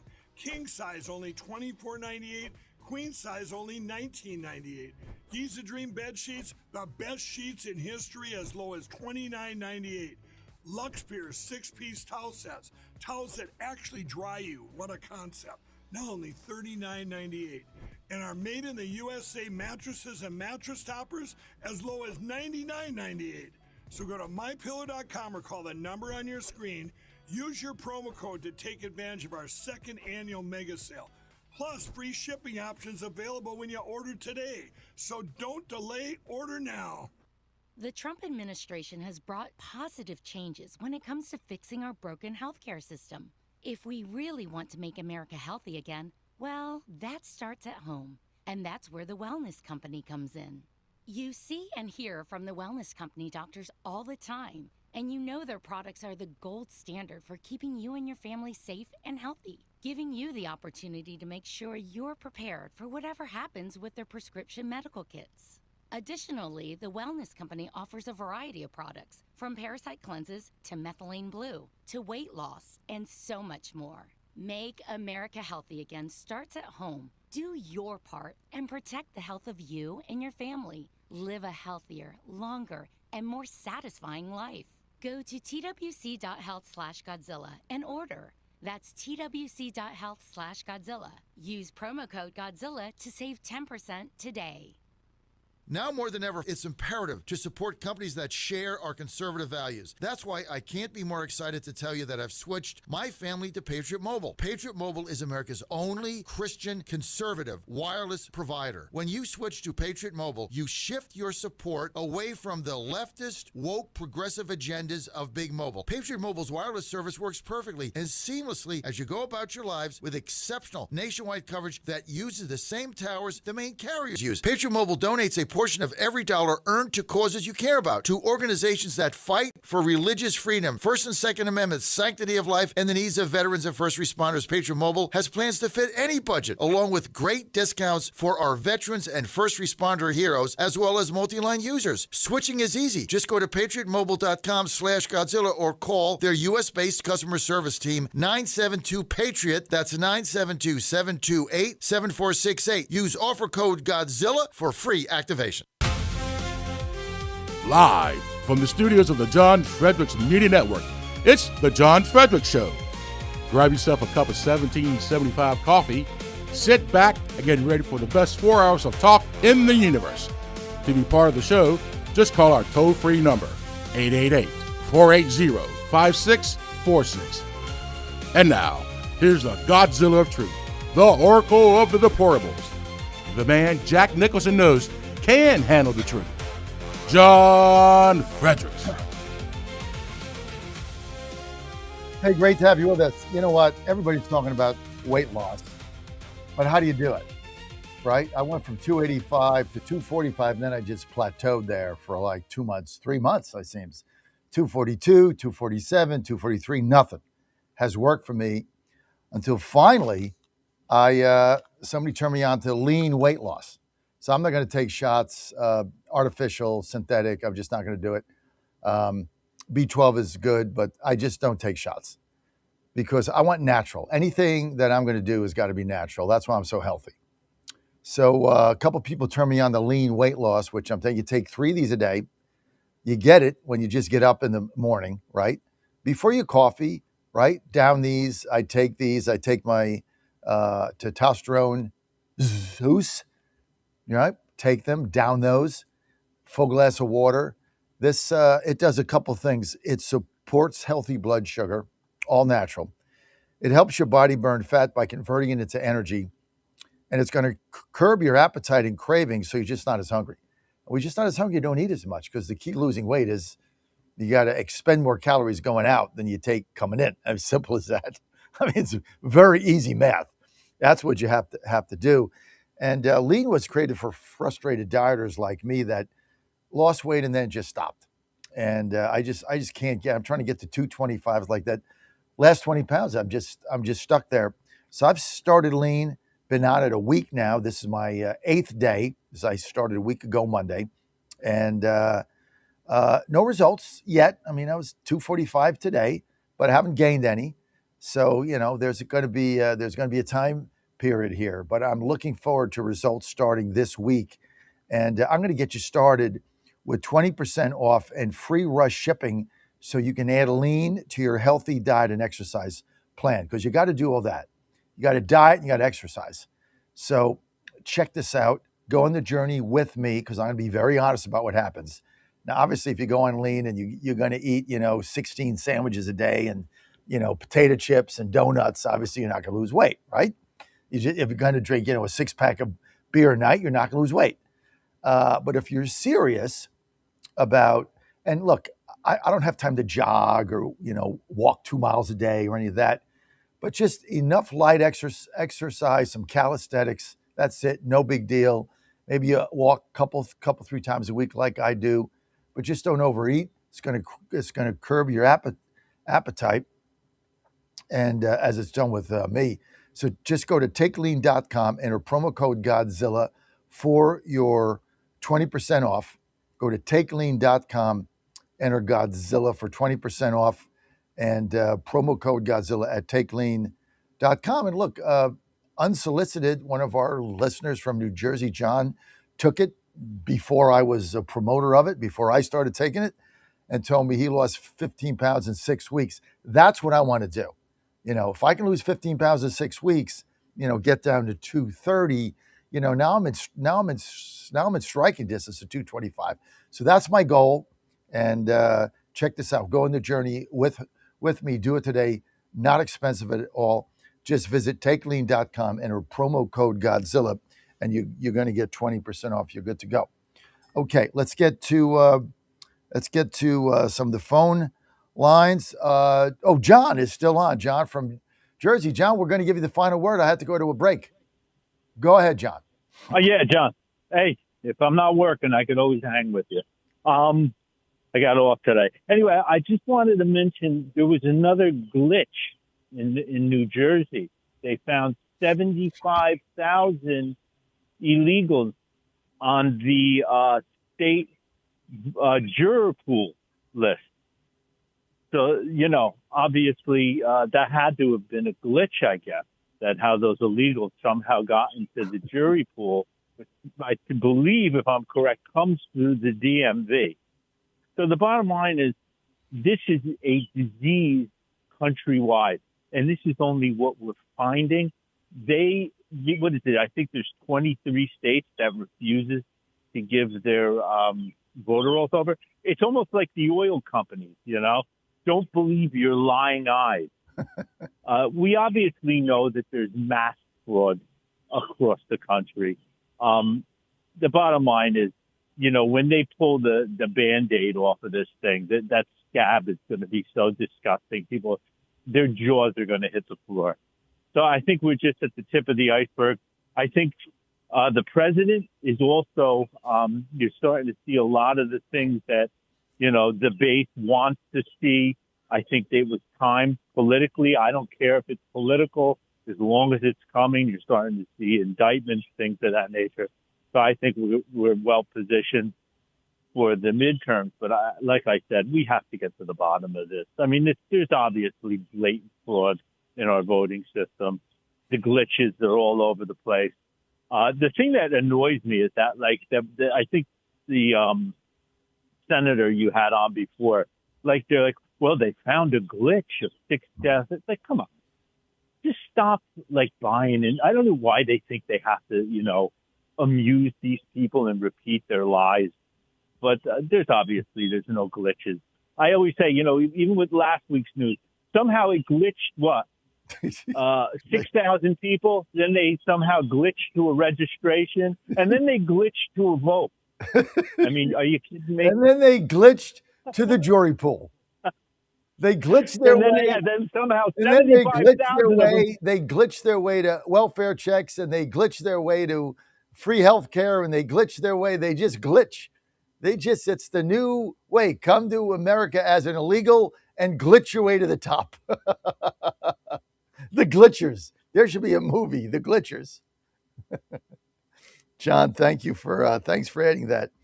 All right, John. Thank you, John, in Monmouth County, New Jersey, home of Monmouth County Raceway. Still hanging by a thread, Johnny. It's hanging by a thread, baby. I haven't been there in a while. I got to go back. Maybe we'll race one of my horses there, just for old time's sake, John. And then you and Michelle can come. We'll get a table upstairs in whatever that the jockey club or something. It'll be fun. I think we should do that. Let's see how it plays out. I know we got Brian Cole. Brian, I'm going to get to you in a second. Larry in Virginia, line 1. Larry, you're live. Good morning, John, from beautiful downtown Greenville, South Carolina. Nice. I am on vacation this week and visiting some relatives, visiting my old alma mater, Bob Jones University. Very I nice. do have to say one thing. I just had the most horrible cup of coffee in my life. Whew, I need to start bringing some 1775 coffee on vacation. Dude, I put a box of Keurigs in my suitcase along with my medical emergency kit. I never take it out. And if it gets, when I'm unpacking and I've only got half a box, I put another box in there. I will not travel without my 1775 coffee. Then the problem is, if you go to a Marriott, they don't have the Keurigs there. They have those sliding things, which are absolutely disgusting. So then I have to buy one of those mini Keurigs. I got to pack that. So it's I don't travel light, baby, but I cannot take that garbage coffee. I'm with you on that. I know, man. It's crazy. If we can't beat these commies in November, it's sad. They just give us to us right on the plate. I mean, it's a fastball straight down the middle. I mean, it's like Babe Ruth time. Just knock it out of the ballpark, baby. And I cannot understand what the Republican Party is thinking. We got to have somebody come out and just flat out do a smackdown on our party. I know the president's busy. We got to have somebody else. I can't understand Vance. Why don't he just come up and clear the Senate, get these appointments done, and just take care of business. Forget names. Don't take any names. Just take care of business. That's what we need to do. It's just like Iran. I know there's a game plan. Sometimes you got to fall back to move forward. I'm a little, upset about what's going on right now, but I got to have faith in my president and the leaders, and I just hope that Raising Cane is chomping at the bit, and just the president's waiting time to unleash the dogs, as they say. As incompetent as the Republicans are, they're going to keep the House. As bad as they are, only because the Democrats are now worse, right? That's why the generic poll's gone down to 3 or 4. We got all these seats. We went in the gerrymandering. Let me tell you the 3 keys to watch. 1, Virginia, 2nd District, Kiggins. She wins, they're done. Second one, Whitman, 1st District, Virginia. He wins, they're done. Third, Scott Perry, Pennsylvania. He wins, Fitzpatrick will win. Fitzpatrick wins, Bresnahan wins. Bresnahan wins, game over. Those are the races to watch. 2 in Virginia, 3 in Pennsylvania. Both states, ironically, that I cover. Isn't that just special? Isn't that rich? Thank you, Larry. Appreciate it. Here's a seat we could flip. New Hampshire 1, Brian Cole, running for Congress in New Hampshire 1. We always talk about it. We never win it. But he's got a shot, I understand, from Cousin Brucey is telling me you got an outside shot to win this thing, Brian. And when Cousin Brucey talks, people listen. Understand that Cousin Brucey is running for House of Representatives, right? House of Delegates in New Hampshire from what was it, Wyndham, the Wyndham Mafia. Yep. No, I've been up at the State House for 4 years, and I can see the disconnect between Concord and Washington. We're all Republican here in the state of New Hampshire, but we have no Republican representation up in Washington. It's kind of frustrating, so it needs to change. Tell me about your campaign. Tell us about the 1st District. We always think we got a shot, then we always lose. Tell me about your primary. Just give everybody an update, who you are, what you're doing, Brian. My whole life. I heard you mention horse racing earlier. You own horses. My dad was the leading owner down at Rockingham Park. He had 25 thoroughbreds at Rockingham. We used to race down there all the time. So JC Stables, I don't know if you recognize that name. Ron Dandy was his trainer. You know what? I do. Ron Dandy's not exactly a household name, but if you're in the business, you know him. Yeah. And Rockingham, pretty good track, decent purses even back then. So I think Dandy he had a couple stake horses, but he mainly does what we do he runs overnights. Overnights means, condition claimers, not the 2-year-old that you're buying for like $7 million deal. Go ahead. So beyond that, he was a state trooper and a park ranger. So I grew up at Pawtuckaway State Park, lived there my whole life. I graduated from Raymond High School, went to Southern New Hampshire University, have a degree in economics and finance, have a degree in accounting. I owned a wholesale company here in Manchester for 25 years. So I supported the local economy. I employed local people. And I was fortunate enough to be able to retire 2 years ago. And I'm running for this congressional race full-time. This is my new full-time job. I want to support the people of New Hampshire. New Hampshire's been good to me. I want to give back to New Hampshire. All right, so who's the incumbent now in 1, and give people kind of what the geography is, New Hampshire 1? In CD1, the last 2 congressmen actually came out of Manchester, not from Manchester. It was Frank Ginta, then it was Chris Pappas. Chris Pappas is now vacating the seat, and he's running for Senate. So it's an open seat here in Manchester. Okay, so it's an open seat in Manchester. The Republican primary is when? September 8th. Isn't it? Yep. September 8th. How many people in that primary, Brian? There was 4 legitimate candidates. Now 1 dropped out, so now we're down to 3. So, are you the MAGA candidate in the race? I believe so. I mean, why do you say that? Here in the state of New Hampshire, they have the New Hampshire for Trump people, and I'm over like 2/3, over 60% with the MAGA people. So, I mean, I support what he's doing. I think he's been a good president. So Pappas carried that district in 24 when Trump was on the ballot. He carried it by what? I think 4 or 5, right? It was not particularly competitive. Now he's not on the ballot and you're in a down cycle. How do you turn the corner and run a competitive race, Brian, if you're the nominee? I mean, I think people are just fed up with the leftist policies and the leftist agenda. And I think that's what you're going to see from the other side of the candidates. I have a proven track record up at the State House. So I'm the only person that's running in the race that has legislative experience, that's going to know day one, I'm going to hit the ground running and know what I'm doing. I mean, that's a big deal, too. People don't understand what they're actually getting themselves into. It's a fire hose of information that gets shoved down your throat in order to learn how to be a legislator. Okay, let's get some policy issues. Iran war. Where do you stand? I think he's doing the right thing. We can't let Iran have a nuclear weapon. They've been number one global sponsor of terrorism for the last 47 years. This year alone, they killed 52,000 of their own people for protesting. It's a regime that needs a regime change. I think he's doing the right thing. I think he needs to go all in and make the regime change happen. The NDAA that was just passed out of Congress, if you were there, would you have voted in favor of it? I'm not sure what that is. The National Defense Authorization Act? Oh, they gave additional funding? Yes. Yes, absolutely. Okay. As far as Speaker Johnson, how do you rate his speakership?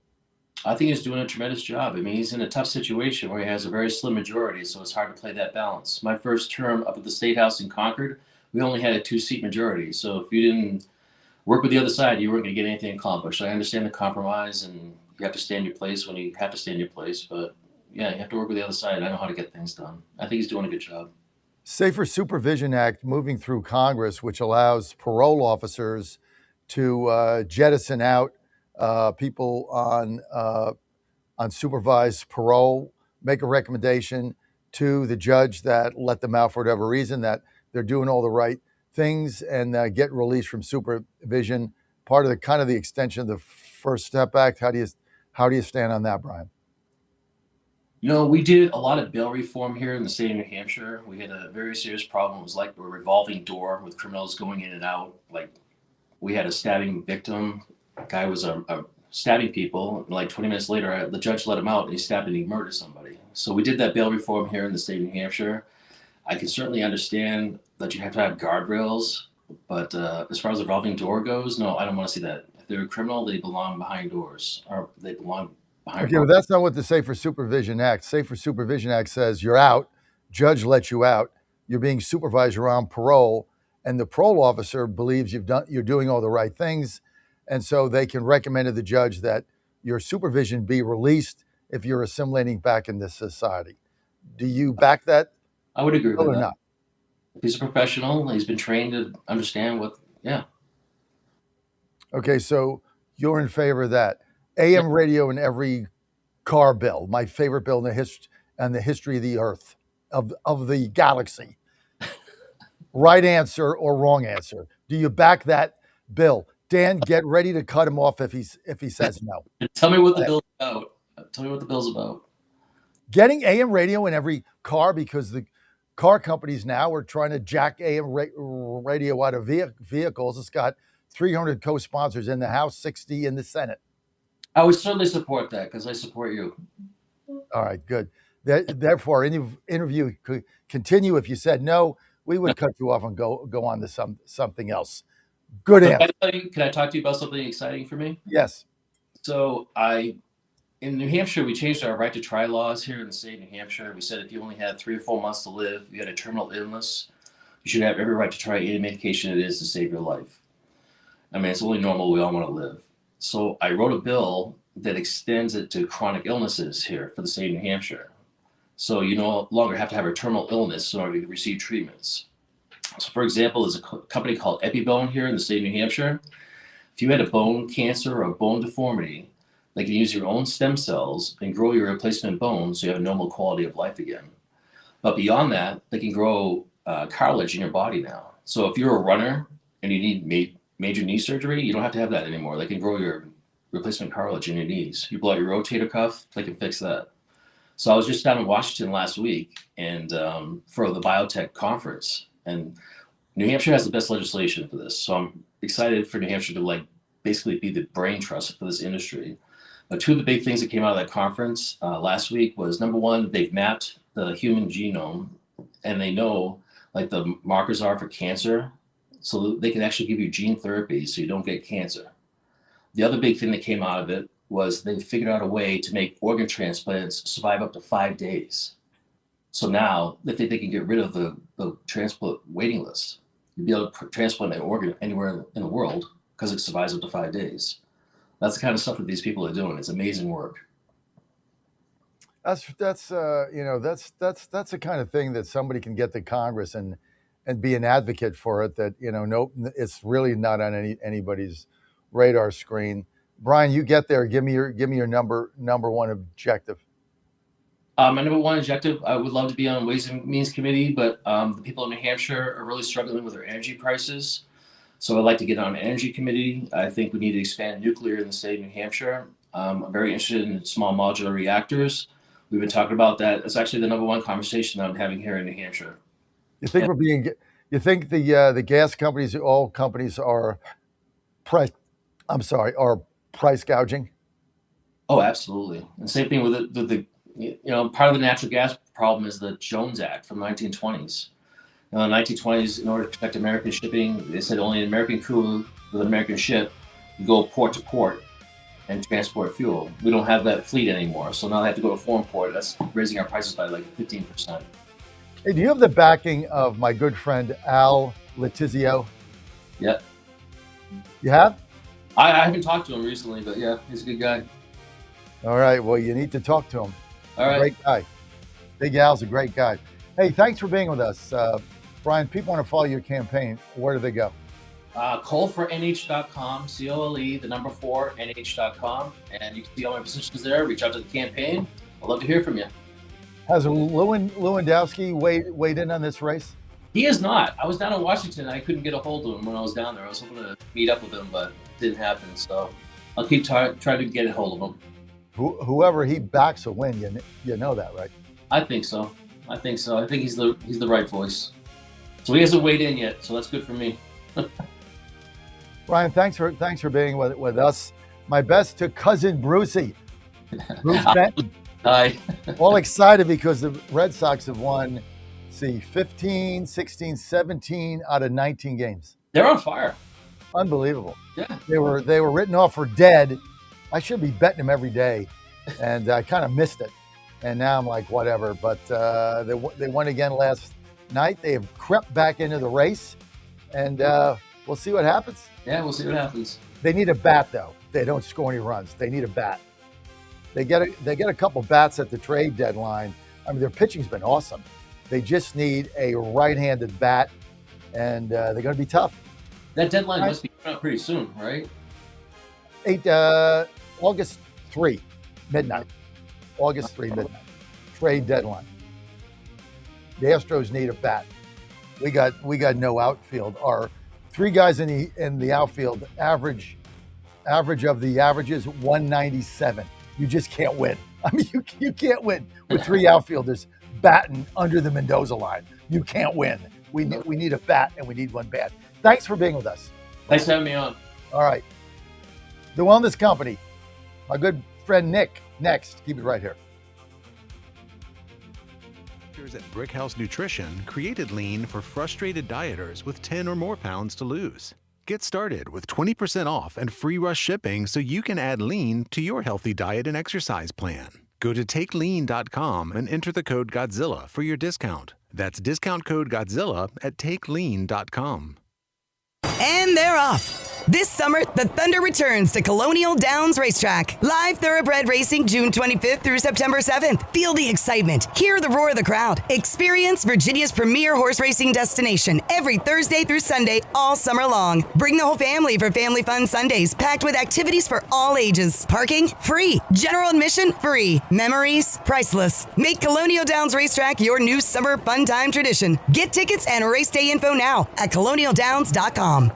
Washington is wasting $500 million every year on a federal supervision system that doesn't work. Probation officers are overwhelmed. Resources are going to people who pose zero threat, while actual dangerous individuals slip through the cracks. The Safer Supervision Act stops the waste and refocuses every dollar on protecting families from harm. President Trump's own pollster found about 80% of Trump voters want this fixed. It's time for Congress to get this done. Stop the waste. Protect our communities. Visit safersupervision.com. Paid for by the Reform Action Fund. Ponder this.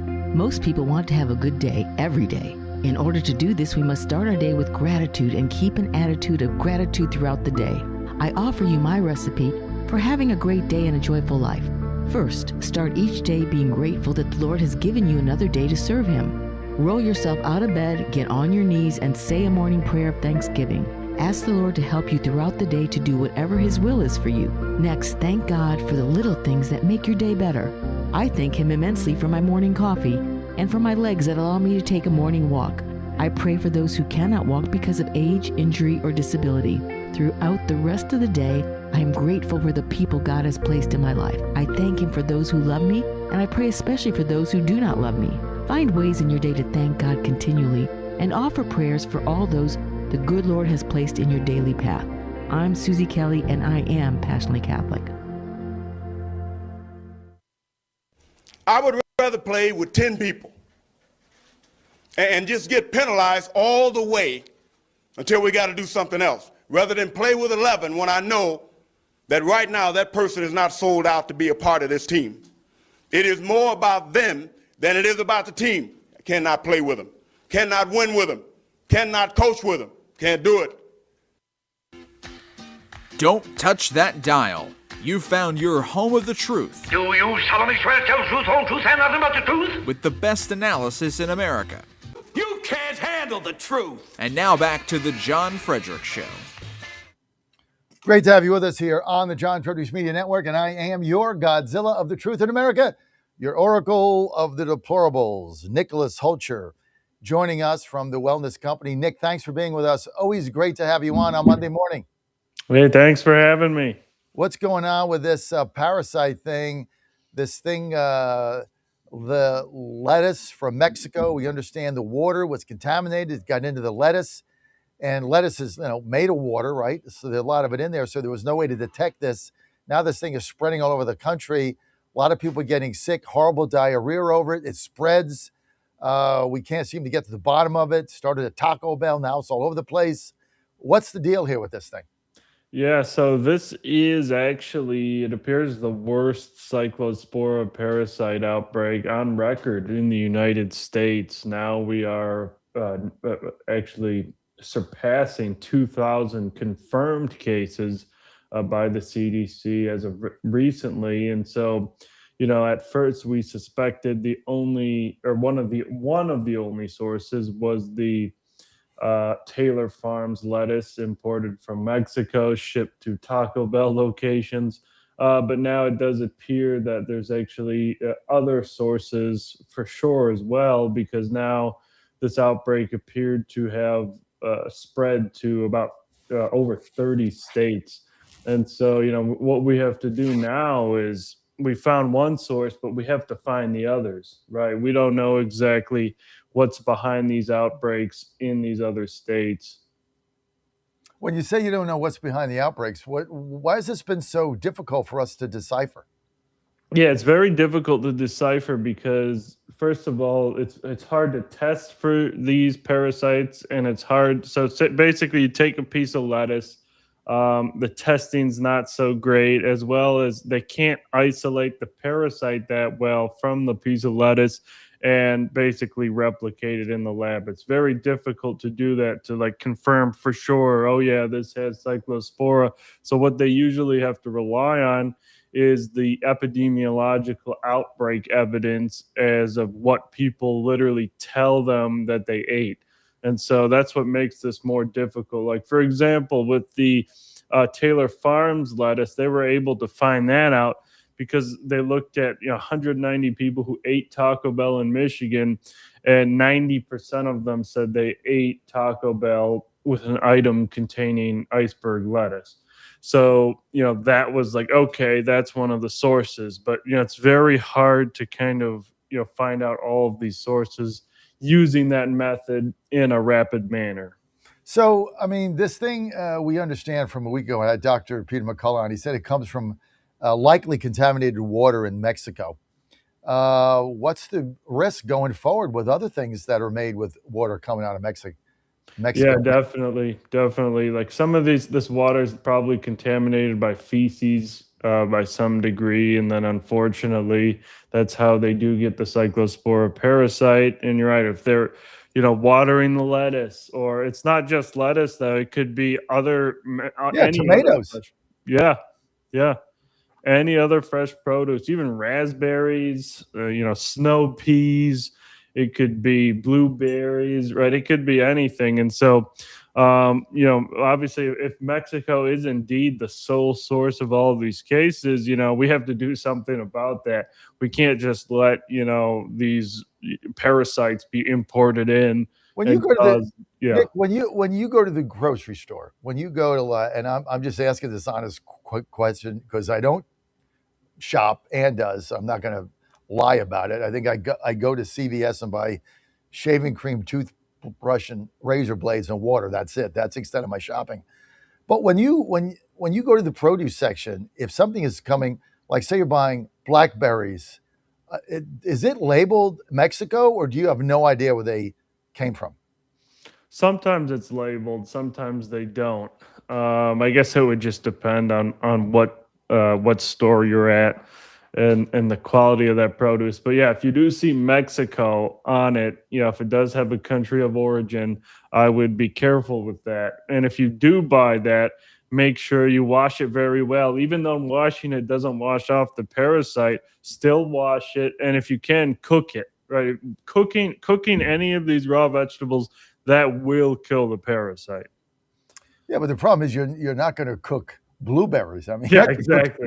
Exactly. Cook. I mean, that's the problem because they're water soluble inside them, so you're never going to really find out what this is. And this thing has been spreading.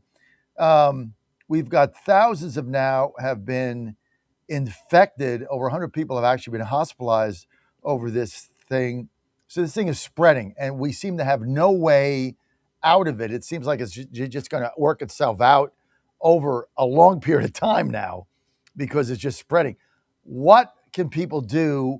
What does the wellness company have? Like, what can I buy to make sure that if this stuff, if I start feeling the diarrhea coming on, I'm like, here it is. I got it. It's not life-threatening. You just get very sick. What can I buy from that wellness company? What can help me get rid of it? Yeah, so actually what the wellness company has is their emergency medication kits. And so what's in these kits is actually very helpful for cyclospora to have on hand. It has generic Bactrim. Bactrim is the mainstay treatment for cyclospora infection, right? And so there was a human trial on this actually, and it's in fact the only drug with a human trial in cyclospora infection. But what they found was it reduced parasite shedding time from about 12 days down to 5 days. So we know it does effectively treat this explosive diarrhea parasite in humans. And so with these medication kits, you can have that on hand, and target those parasites the moment they hit. Every household should have one of these. I've been saying this forever. I just ordered another one just to replenish, because you can actually replenish what's in there, but we're just like, let's just get a new one. So I've got like 4 of them. So then we kind of combine stuff, but they just run out because we were just sick last week. All of us had the flu. We got rid of it. I never missed a day to work, either did Dan. Joe didn't miss one day of baseball because he's with us now over the summer in his rehab. All because we took everything that's in the medical emergency kit. I know you've been putting it off, you've been thinking about it, or maybe you've got one. Time to get another one for your family. Just be sure you have it, because when you don't have it is when you need it. Like my son Joe said, I was able to take this stuff that immediately so I could continue going back to College Park, going through my rehab. I had a bullpen. I could do that. I didn't miss any time in my recovery because I was able to get it immediately. If you try to go to a doctor, it's like days before you go. You get an appointment, and they did. Then you got to go to the drugstore. It's like 3 days go by. He said instead I was able to take this as soon as I felt the symptoms coming on, and it's gone. So check this out, folks. Just go to twc.health/Godzilla. Just do it now and get it over with. twc.health/Godzilla. Promo code Godzilla. You're going to get 10% off. Every family should have one. My wife Ann was telling me the other day, we take a lot of vitamins, and she's like, I went to the wellness company. I went to twc.health/Godzilla, and I wanted to buy another medical kit. You got to go through the doctor thing. And she said, well, I was there like I saw all the vitamins that I normally buy at the grocery store. And the wellness company vitamins, vitamin D, vitamin E, vitamin C, they're all better. They're all higher concentrated. They come in better form, so it absorbs in your body. And she said, with the 10% off was cheaper. She said, why aren't you telling everybody to buy vitamins there that normally take these kind of vitamins, Nick? Oh yeah, most definitively. And it's very nice, particularly when they are at higher concentrations. So, then you don't have to take so many pills. And they are high quality versions as well as of many of these vitamins. And so that's what's nice about the wellness companies. You can get your supplements, right? Your natural products, your vitamins, your minerals, as well as, the stronger stuff, the emergency medication kits for these major crises. Nick, on a separate topic, the FDA peptide panel voted to allow for compounding of several peptides popular with fitness enthusiasts. Can you tell us a little bit about that? Yeah, so basically, this FDA advisory panel did vote for most of the peptides, most of the mainstream peptides people are taking. These are actually, they're like short chains of amino acids, what make up proteins, and they serve as like signaling molecules in the body, and they have all sorts of effects. But what they voted on is to allow compounding pharmacies to prescribe these peptides. Before, it was kind of a gray area. Now they are moving forward to kind of allow patients to obtain these from their prescribing providers. And so I think this is good news. Peptides are showing lots of promise in the preclinical studies. Got to stay healthy, man. That's what the whole thing's about. I take a lot of supplements from the wellness company, have my medically emergency kit. I never get sick. I can't remember the last time I missed a day other than planned vacation because I feel something coming on. Boom, I open it up. It's all right there. I take your vitamins. I'm good to go. Plus, for you guys out there, I know I'm covering a lot today, but like we had on, I think it was the Admiral the other day on Friday, Admiral Brian Christine said testosterone in guys, absolutely critical for your health. Take Zeus. I take 2 of those a day. I feel great, man. I feel great. Plus, you got to get a good night's sleep. That's the key, though. All this isn't going to matter if you're trying to get five hours a day. Just ain't going to work. Get a good night's sleep. Early to bed, early to rise. In the name of Ted Turner, he said, "My key to success: I go to bed early, I get up early." Same thing. Nick, thanks for being with us. All this stuff right here. Just go to twc.health/Godzilla. Get your medical emergency kit today. Don't get caught short getting all this diarrhea or all this stuff. twc.health/Godzilla. You're good to go. Nick, thanks for being with us. Promo code Godzilla 10% off. Promo code Godzilla 10% off. And check it out today. Nick, thanks for being with us. Quick word from our sponsors. I'll be right back. Thank you. Thank you, Nick. And they're off. This summer, the Thunder returns to Colonial Downs Racetrack. Live thoroughbred racing June 25th through September 7th. Feel the excitement. Hear the roar of the crowd. Experience Virginia's premier horse racing destination every Thursday through Sunday all summer long. Bring the whole family for Family Fun Sundays, packed with activities for all ages. Parking? Free. General admission? Free. Memories? Priceless. Make Colonial Downs Racetrack your new summer fun time tradition. Get tickets and race day info now at colonialdowns.com. MyPillow's second annual mega sale is finally here. Get our patented premium MyPillows that adjust your exact individual needs to give you the best sleep of your life. When I got MyPillow, I'm asleep almost immediately. I stay asleep at night and I wake up more well-rested in the morning. I guarantee they're going to be the most comfortable pillows you'll ever own. King size only $24.98. Queen size only $19.98. Giza Dream bed sheets, the best sheets in history, as low as $29.98. Lux Pierce 6-piece towel sets, towels that actually dry you. What a concept. Now only $39.98. And our made in the USA mattresses and mattress toppers as low as $99.98. So go to mypillow.com or call the number on your screen. Use your promo code to take advantage of our second annual mega sale. Plus, free shipping options available when you order today. So don't delay, order now. Washington is wasting $500 million every year on a federal supervision system that doesn't work. Probation officers are overwhelmed. Resources are going to people who pose zero threat, while actual dangerous individuals slip through the cracks. The Safer Supervision Act stops the waste and refocuses every dollar on protecting families from harm. President Trump's own pollster found about 80% of Trump voters want this fixed. It's time for Congress to get this done. Stop the waste. Protect our communities. Visit safersupervision.com. Paid for by the Reform Action Fund. Don't touch that dial. You found your home of the truth. Do you solemnly swear to tell the truth, whole truth, and nothing but the truth? With the best analysis in America. You can't handle the truth. And now back to the John Fredericks Show. Yeah, you can't handle the truth, but you can here because I am Truth and Clarity. It's great to have you with us. Talking about truth and clarity, here's Tommy Lauren slamming the Republican Party for not doing jack crap, and why it's going to cost us in the midterms, and why young people, young men that voted for MAGA are frustrated. We don't have long to turn this around, but we got to get them out, and we got to fix this, and we got to do it now. Cut 4, Tommy Lawrence speaks the truth. But I just keep hammering on the promises that were made that a lot of Republicans in office are not fulfilling. Mass deportations, they're not mass in any sense of the word. Yes, the border is closed, but a Democrat can open that wide up again, and we saw what happens when you do. But also Save America Act, we need voter ID, proof of citizenship. You know, if you can't get the full thing, at least get voter ID. Republicans can't get that across the finish line, and they want to take a break. They want to take a recess without doing that, and there are some that do want to stay and get it done.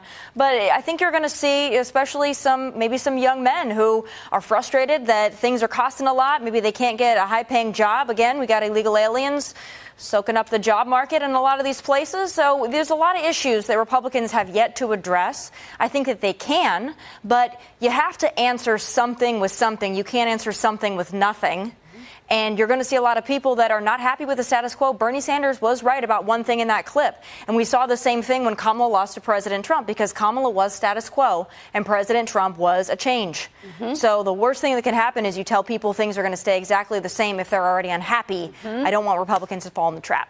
Jason, how do you think about the socialism in this country? Because was it someone came out and said, oh, this is good. The Democrats are, infighting. This is great for the Republican Party. And I'm looking at this. I am terrified that we are even talking about socialism. To me, this isn't good for Republicans. This is a warning that something is seriously going wrong with our youth in this country, that they think socialism is a good idea. Yeah, the lack of quality education comes back to bite you 10, 20 years later, and we're seeing that play out now. And look, Shannon Bream did a good thing. All Republicans need to do is keep running that and just keep showing everybody. They literally want to tear down this country, every aspect of it. They are crazy. They are nutty. They are irresponsible. They are not adults in the room. And it is scary for America because there are a lot of people that actually want to go that direction.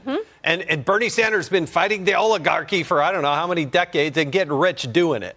But I got to tell you, Republicans, the MAGA base, they're ticked. They're mad because you know what they wanted? Just what Tommy said. They want mass deportations. They want to enforce the border. They want lower gas prices and affordability. They don't want inflation. And they certainly want to pass the Save America Act. They don't understand why John Thune can't keep them in session. They don't need a 3-week recess for July 4th. They don't need to go on an August, the whole month on vacation. They got to follow the lead of Mike Lee and Rick Scott and these senators who actually want to be there and vote on it. If you're going to vote against it, then get out of the Republican Party, because this is what the base wants. Vote on it, and if it fails, vote again. Don't come home, don't go in some parade, and certainly don't go sit by the pool unless you get that passed. And until that happens, the MAGA Republicans are going to kind of sit on their hands and say, really? We gave you the House, the Senate, and the presidency. And the last thought is Democrats should be kicking their butts right now, but they are so lost in the woods. I think Kamala Harris is going to be the next president of the United States. They don't have anybody. They don't have a person. They don't have a message. They don't have anything. So Republicans, get your act together. Do what Trump said we were going to do, and then actually do it. And you'll be surprised by the results, because the Republicans will be in power in perpetuity. But even mass deportations, we can't get that done because we're afraid. Right? Something goes wrong, we pull out of Minnesota. You just got to keep it going. We got 900 million out. We wanted 5 million out, 10 million out. It's not going to happen. But not passing this SAVE Act is just going to nail us. And the fact that they're going on vacation in August, it is just incredible. Every day you think the Republican conference can't get in the Senate, can't get any worse, it does. Let's get to Mike Walsh here. Let's get to Mike Walsh talking about the Iran war and how this is going to end. Let's get to cut 6, Mike Walsh, who would know what's going on if anybody does. Go ahead. Unfettered access over Iran right now. Mr. Ambassador, a lot of people are very interested in the timeline of this because President Trump had initially said that this conflict would last for a matter of weeks, 5 to 6 weeks. He said we are now at the 5-month mark. Will this war be over by the new year? Well, first, this war has been going on for 47 years. These attacks on Americans, not in this, of course, not necessarily this intensity, but at some level, Iran has been at war with the United States. Heck, I was just looking at old video of under the Obama and then the Biden administration when they had, and the Obama administration when they had sailors on their knees when they seized one of our boats and captured them. So, look. We have to take a step back from a diplomatic standpoint. And of course, I'm here as the UN ambassador. The talks with Lebanon are progressing in a way that's historic. Syria is moving in the right direction. We just had the Iraqi foreign minister, not only here in the Oval Office, but then he goes to Houston and signs new oil deals. Our Gulf Arabs have never been more aligned with us. Iran is diplomatically isolated, economically isolated, and militarily devastated. They've never been so weak, and we're negotiating from a position of strength. But very quickly, do you anticipate this conflict will be concluded by the new year? Oh, I'm not going to put some kind. What a stupid question. Obviously, he's not going to put a timeline on it. Look, let's get to 9. He was asked about why we halted the bombing. Go ahead, 9, Walsh. Diplomatic standpoint, but to get to some reasonable resolution here. So are strikes effectively halted for the next several days, or can we expect to see some strikes tonight, tomorrow, in the coming days? Well, I would take the president very seriously if I was the Iranian regime.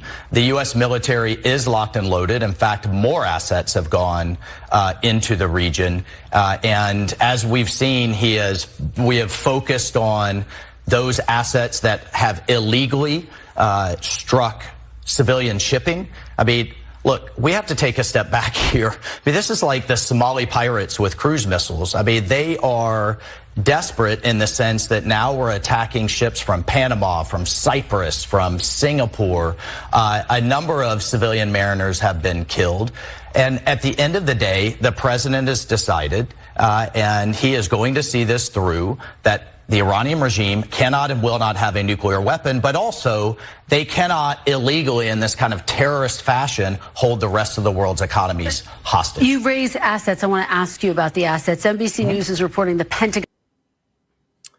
Okay, so they're talking about our payload getting depleted. I'm not sure what the answer is to that is, but I mean, it was depleted under Biden. They put no money in it. Now we have a conflict that's down. They got to ramp up production. This thing is a mess, no question about it. But we got to end this thing. We got to open up the strait, take control of it, and end it, and then declare victory. As soon as the straits are open, you declare victory. The war is over. Who cares what they do? Who cares if they kill their own people? Just keep choking them off. Just open the straits by force, control it, be done with it. They shoot something, sink everything, kill them all. You have to, one little thing, they fire a slingshot, kill them all. Open the straits, control it, get a permanent solution, then declare victory. Then the American people will back you when oil goes on at $2. Gas, I mean. John Fredericks Media Network, Steve Bannon next. Keep it right here. FM Chester, W299DB 107.7 Barnair, 100.5 FM Goochland, and WJFB Portsmouth, AM 1650. I'm Rich Thomason. happened last evening at a popular food festival in the shadow of Seattle's iconic Space Needle. Gunfire erupted around 6 p.m. local time in the waning hours of the annual three-day festival. Police say many officers provided security at the event, and some saw one of the suspects firing. A large number of police and emergency crews responded and began evacuating the area around the sprawling Seattle Center campus. Correspondent Andrew Stewart says 3 people were killed, 4 others, a 2-year-old boy among them, were injured.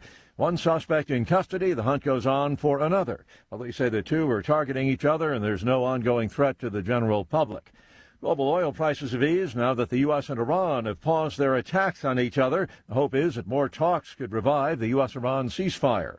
Along with his domestic agenda, President Trump will deal with some critical foreign policy matters this week. While President Trump continues to weigh his options on Iran, he will also focus today on domestic issues as he heads to Michigan to talk about the economy at a General Motors facility and no doubt weigh in on candidates running in Michigan's primary on August 4th. The president is expected to meet with Ukrainian President Zelensky at the White House. He will be in town for the funeral of Lindsey Graham on Tuesday at Washington National Cathedral. On Friday, the president is expected to hold another cabinet meeting, this one at Camp David. Laura Winters reporting. Israeli Prime Minister Netanyahu also due at the White House this week for talks with President Trump. Traffic set to start flowing today over a new crossing spanning the Detroit River, the Gordie Howe International Bridge, to serve as a critical route for trade, jobs, and tourism between Canada and the U.S. On Wall Street this morning, stock futures sharply higher. The Dow futures are up 568 points. More on these stories at townhall.com. Hey y'all, I'm Willie Robertson. And I'm Corey Robertson. We partnered with Echo. It's a new platform, not just streaming. Movies and series that are safe for your family. Echo. I love a podcast. Plus Echo Daily Devotionals. Echo. Hey Willie, what is Echo? Echo is my pet squirrel. Okay, Doc. Echo is not just faith-friendly, it is faith-driven. Be a part of something better. Echo. Echo. It's where I want to be. That's EKKL.com. Subscribe now. Joe Fallon did something smart. He saved hundreds on auto insurance switching to Progressive. With that money, he commissioned a portrait of himself. Does Joe already know what he looks like? Yes. Do guests know what he looks like? Also yes. But not as art. It's Joe's savings, and if he wants to spend it on a velvet painting of himself with a white tiger at his feet, we say, roar, Joe, roar. Switch and see if you could save with Progressive and treat yourself. Progressive Casualty Insurance Company and Affiliates. The French wildfire situation remains dire, ditto in Spain. A giant wall of smoke and the flames beneath are still approaching Bordeaux. These are the worst wildfires in France in decades. Hundreds of firefighters are battling night and day, dousing the flames, trying everything to stop the advance. But the wind keeps changing and the fire changing course. And Spain, too, is still battling a disaster. Here, close to Madrid, the fire has eased a little, but it's still burning.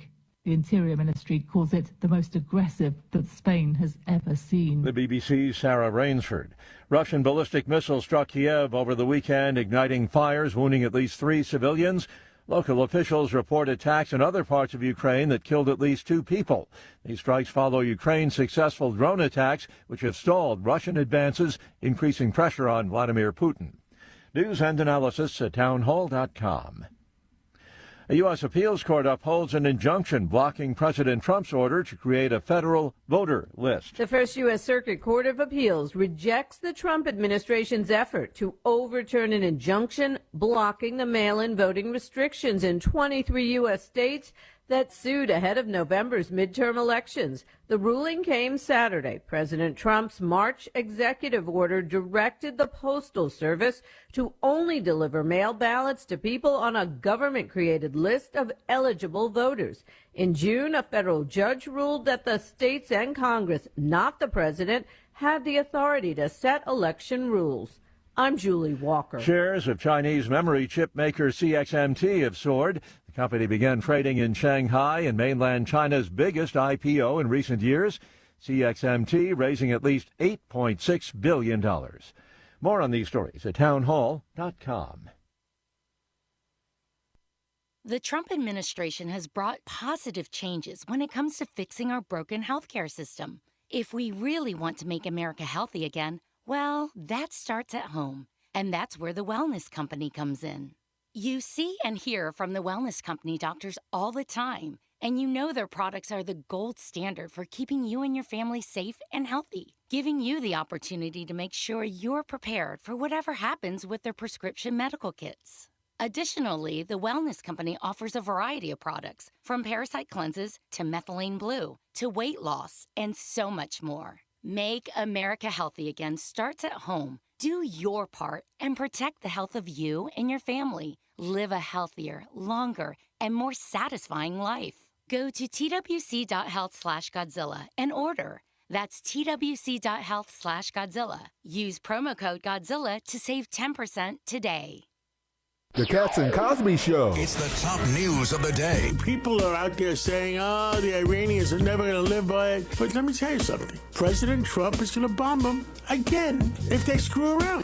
Hopefully they live up to it. And if not, the pounding's coming. We're going to do it again and again and again. The Cats and Cosby Show, weekdays 5 Eastern, 4 Central on the stations of the John Fredericks Media Network.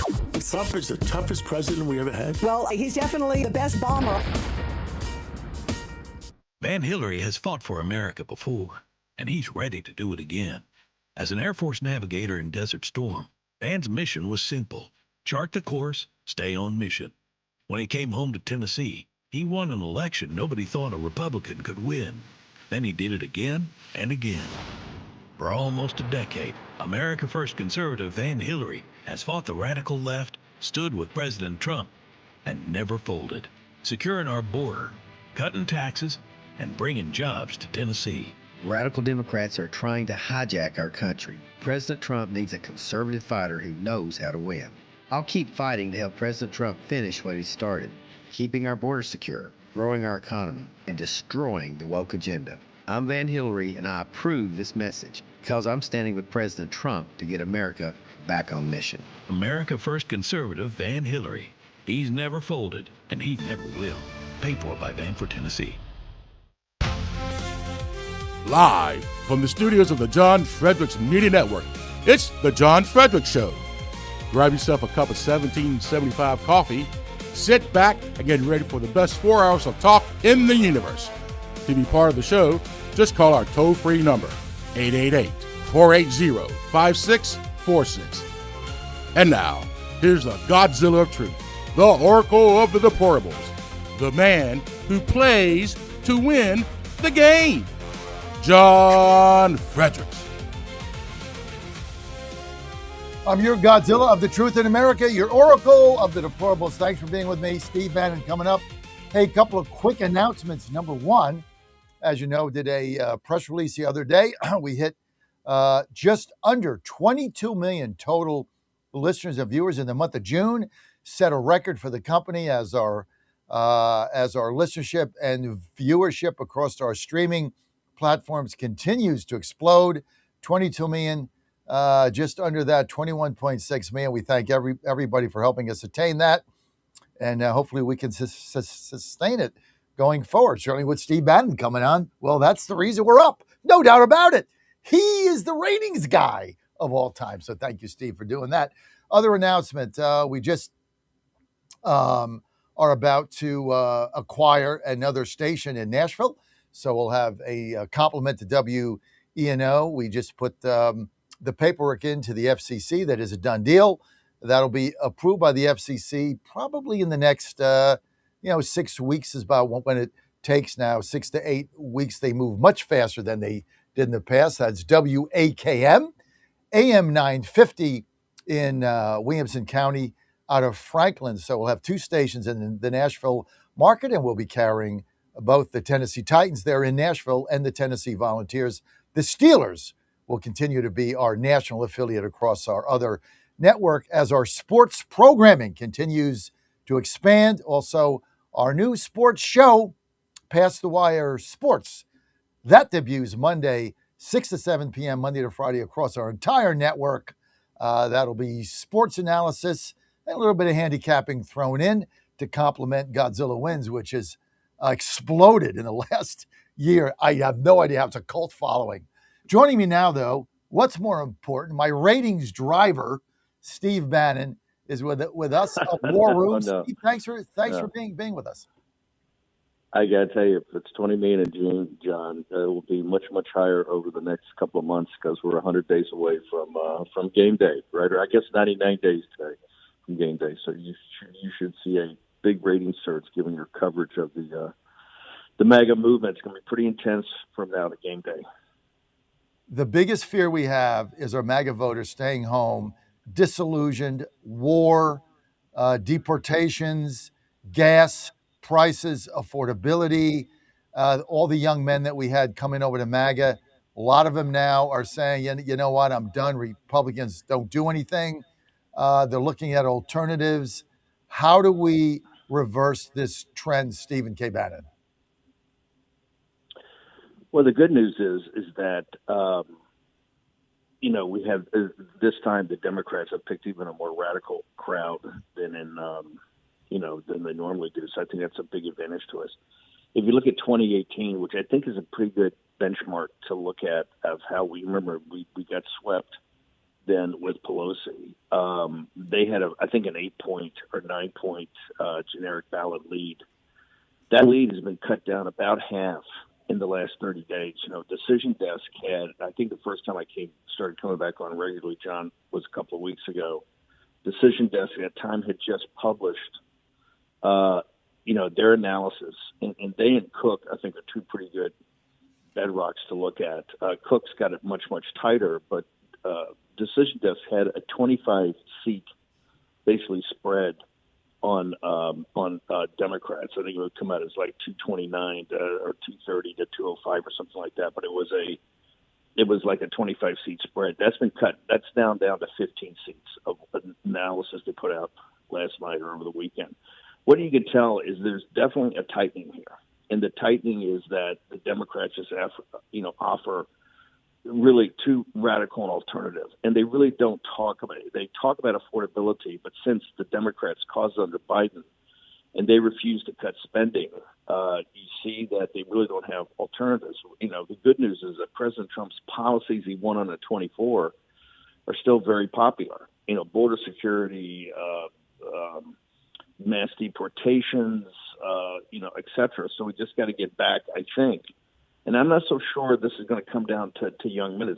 Obviously, that part of the coalition was amazing, just like Make America Healthy Again was amazing in 2024 and led to this sweeping win. I'm of the belief that this is really not a persuasion. This is very much a, turn out the vote, turn out your base vote, turn out your most diehard people, particularly the leadership of that, to get them motivated to lead this effort, where early voting starts some places late September, but to drive all the way through Election Day. And that intensity gap, I think, is more than even the polling is the problem. The Washington Post had a really good piece out on Saturday. I'll make sure I get to you. That showed there's about a 10-point gap in intensity right now. The one thing about the Democratic Socialists and the far left of this Democratic Party, they're very intense on this. They see this as a way to stop not just President Trump, but what they refer to as Trumpism and MAGA. And so I think that what we have to do is start to get back to core policies that are the bedrock of MAGA. And it's inextricably linked. The voter fraud of 2020, right? In particular, the voter security issues today, as you've seen, because have covered New Jersey so closely, Mike and Cheryl, what's happening in New Jersey and across the nation. With this voter integrity, which is inextricably linked to the mass deportations and getting the illegal alien invasion out of here, and also for non-citizen aliens that are here that haven't been deported because their TPSs run out, or all these other programs, is to make sure they're not registered to vote. Now, obviously, the House is gone. One of the reality checks, since the House left last week, they're not back, I think, to after Labor Day. They've just taken off, and the Senate is still messing with President Trump. I've been a big advocate, as you know, of a throwdown. We got to have a throwdown with Thune right now. It's the only thing that's going to do it. The best news I've heard about that is President Trump did tweet out or put up on Truth Social yesterday for the first time. He put up an analysis of the recess appointments that happened under President Reagan, happened under Bush, 43, Bush 45, Bush 41 and 43, the first two Bushes, which were in the hundreds, right? And President Trump has had zero recess appointments because they've not gone an official day of recess. I think that shows you a sharpening of the focus of President Trump, exactly what the problem is, which is a Senate that treats him like a lame duck.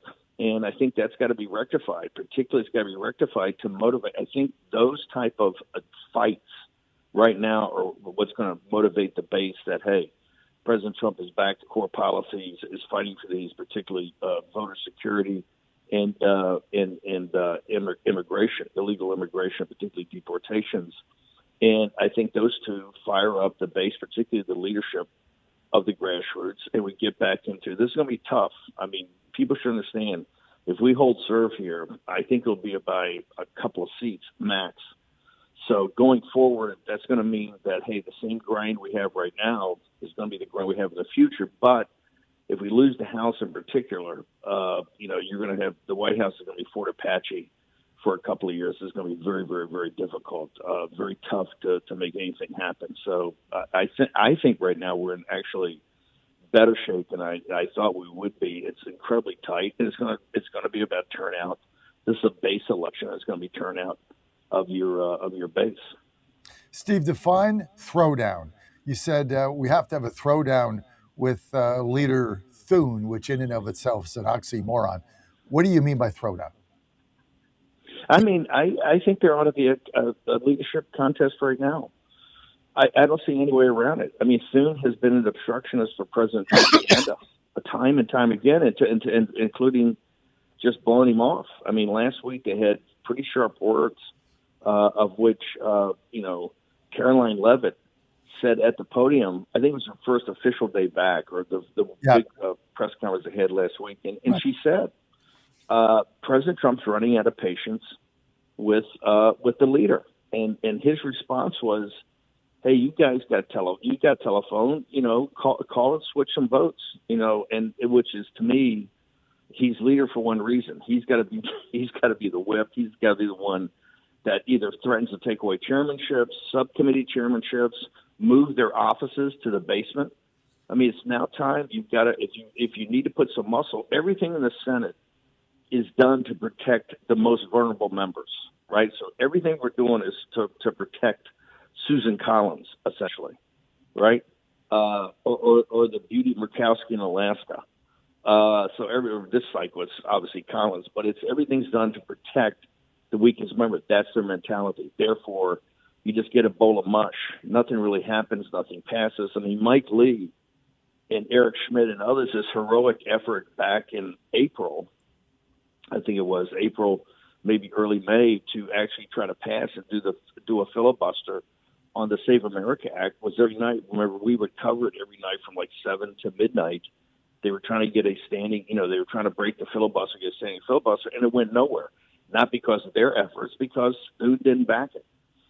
So here we're in a situation right now. The House is gone. They've passed the Save America. There's all this, remember, we haven't passed the authorization bill, haven't passed the budget. You're going to have a CR. They've already told you that they're going to have something, because we can't possibly shut down the government, right? That's forbidden. That we're going to have a CR. It's going to kick the can down the road to the end of the year. We're going to get a omnibus.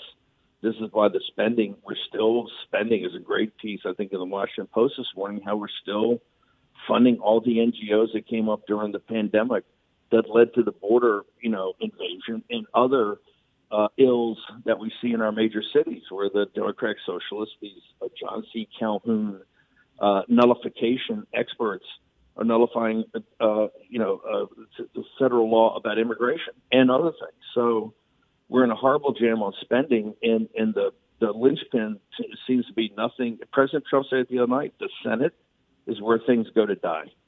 And to me right now, I don't think we can afford to come back in September, 30 days away from game day while early voting is going on, and have another impasse with the Senate.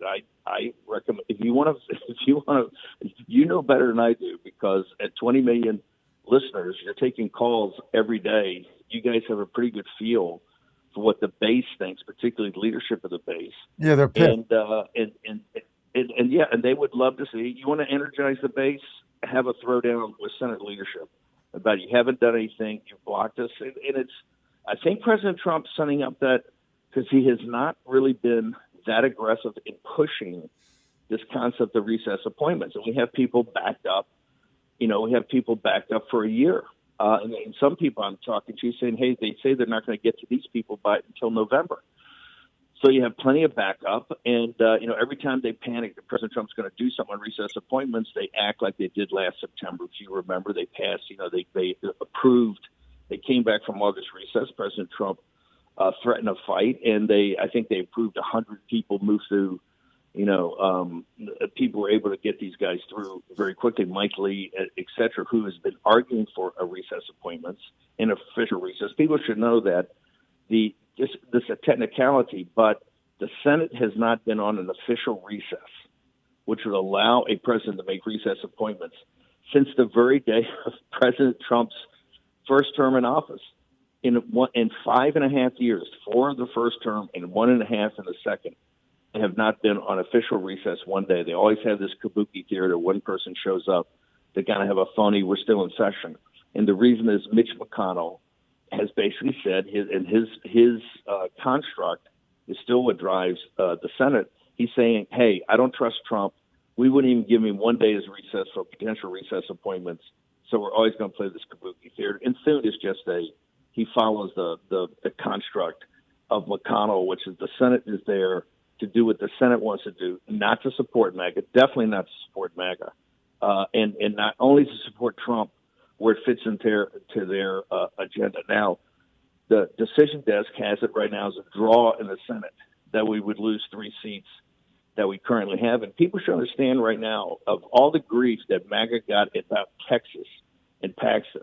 If you look at the polling as of last night from a number of different sources, if you take Maine, North Carolina, Georgia, Ohio, Iowa, and Alaska, and Texas, the only place that the Republican candidate, I think, is in the lead in the polling is in Texas with Ken Paxton. All the others were losing. Now it's going to depend. The president is going today to Michigan to back Mike Rogers.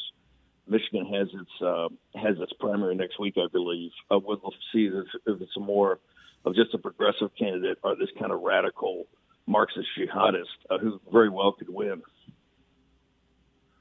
Steve, I agree with you 100%. And I was stunned by Thune saying, well, this is on the White House, pick up the phone. Why don't they pick up the phone and tell the guy to get out of there and put somebody else in? I don't really understand how you can be leader and just not do anything and now go on a recess. He wouldn't even have a vote on the recess. He just goes and everybody goes home again to lie at the pool or the beach or something. And they've done nothing. What is the level of frustration out there, Steve, on this? Your point's very well taken. They're not. People in your audience should ask or should call John and tell him particularly, I'm kind of blown away by the House just leaving last week. And because I thought at first, I said, oh, no, it's just a long weekend. And somebody said, no, they've gone on recess. And I said, no, they must be taking a week, coming back at least for a week in August, and then going. And they said, no, they're gone. And they may be back at Labor Day, and maybe, officially it's supposed to be the 14th. I think you're right. Here's the thing. They don't take these recesses to go back and have town halls. You will not see your senators at town halls in your states taking your inquiries and having you guys opine on their job performance. You won't see these guys. They're all running for the hills, and that's why I think the arrogant response of Thune just shows you the attitude. It's Trump's problem. Like the president's got the weight of the world on his shoulders trying to fix everything. And particularly take on now this, which I think people can't hide anymore. You've got essentially 2 countries. The major cities, the major metropolitan areas in our country are run lock, stock, and barrel by the most radical element you can have out there that bases their victories upon illegal alien invaders voting and or non-citizen aliens that are here being registered and voting. Right? And it's these foreigners that are driving these cities from New York to Los Angeles. It's a problem nobody wants to address, but it's got to be addressed because it's more of a national security threat than anything going on in downtown Tehran. Mm-hmm. So it's got to be addressed. And with the Senate responses of John Thune, if Trump wants the Save America Act passed, he's got a phone. He should start making some calls. To me, that's where you hit a tripwire. When Caroline Leavitt, who I think is fantastic at the podium, when she says the president's running out of patience, they should take that as a papal bull, right? Instead of dismissing it, well, it's Trump's problem. To me, this is what I've been advocating for months and months and months and months. That's the attitude of the Senate.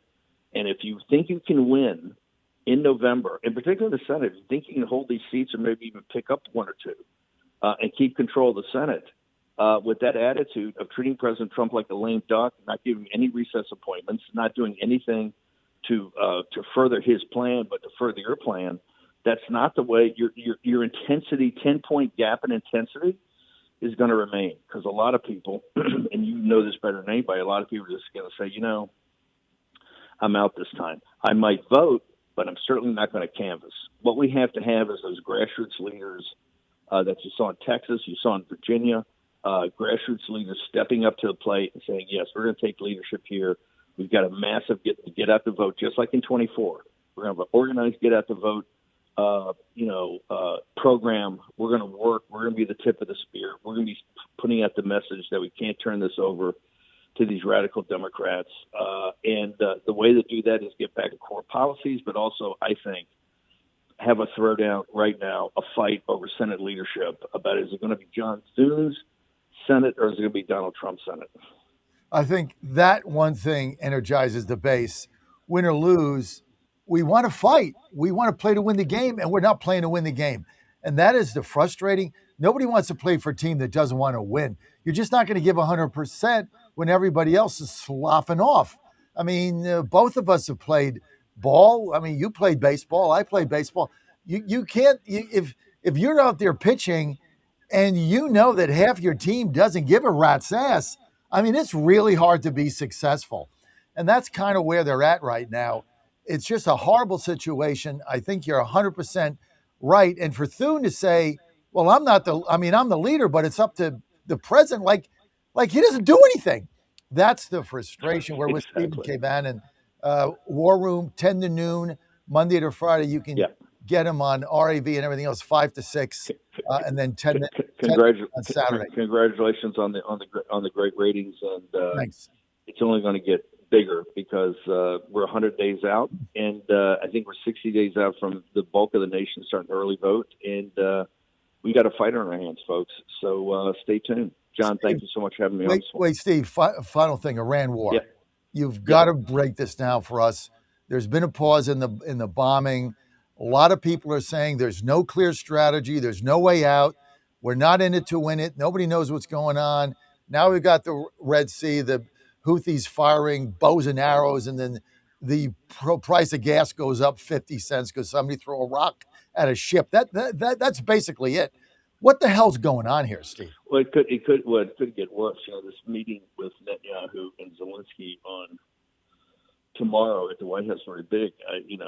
We've been the first to say, hey, look, you got to be very careful. This thing could expand from southern Lebanon to the Red Sea. We've been all over, focused on the Houthis, because as soon as they get engaged in this means another carrier strike group leaving Norfolk, going over there now to protect the Europeans, since NATO doesn't have any ships and won't put anything out there what they got. It's going to be another burden to the Americans.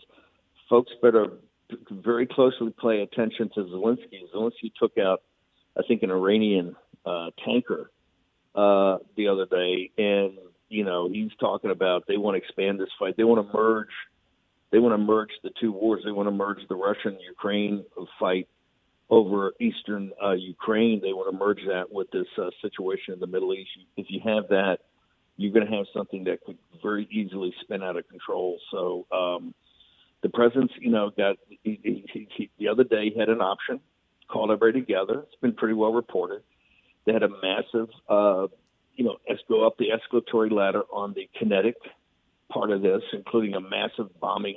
He'd already done 12 days. I think it was another 2 weeks, another 14 days or so of another massive bombing campaign that this time started to go into civilian infrastructure to get their attention, to get them to the table.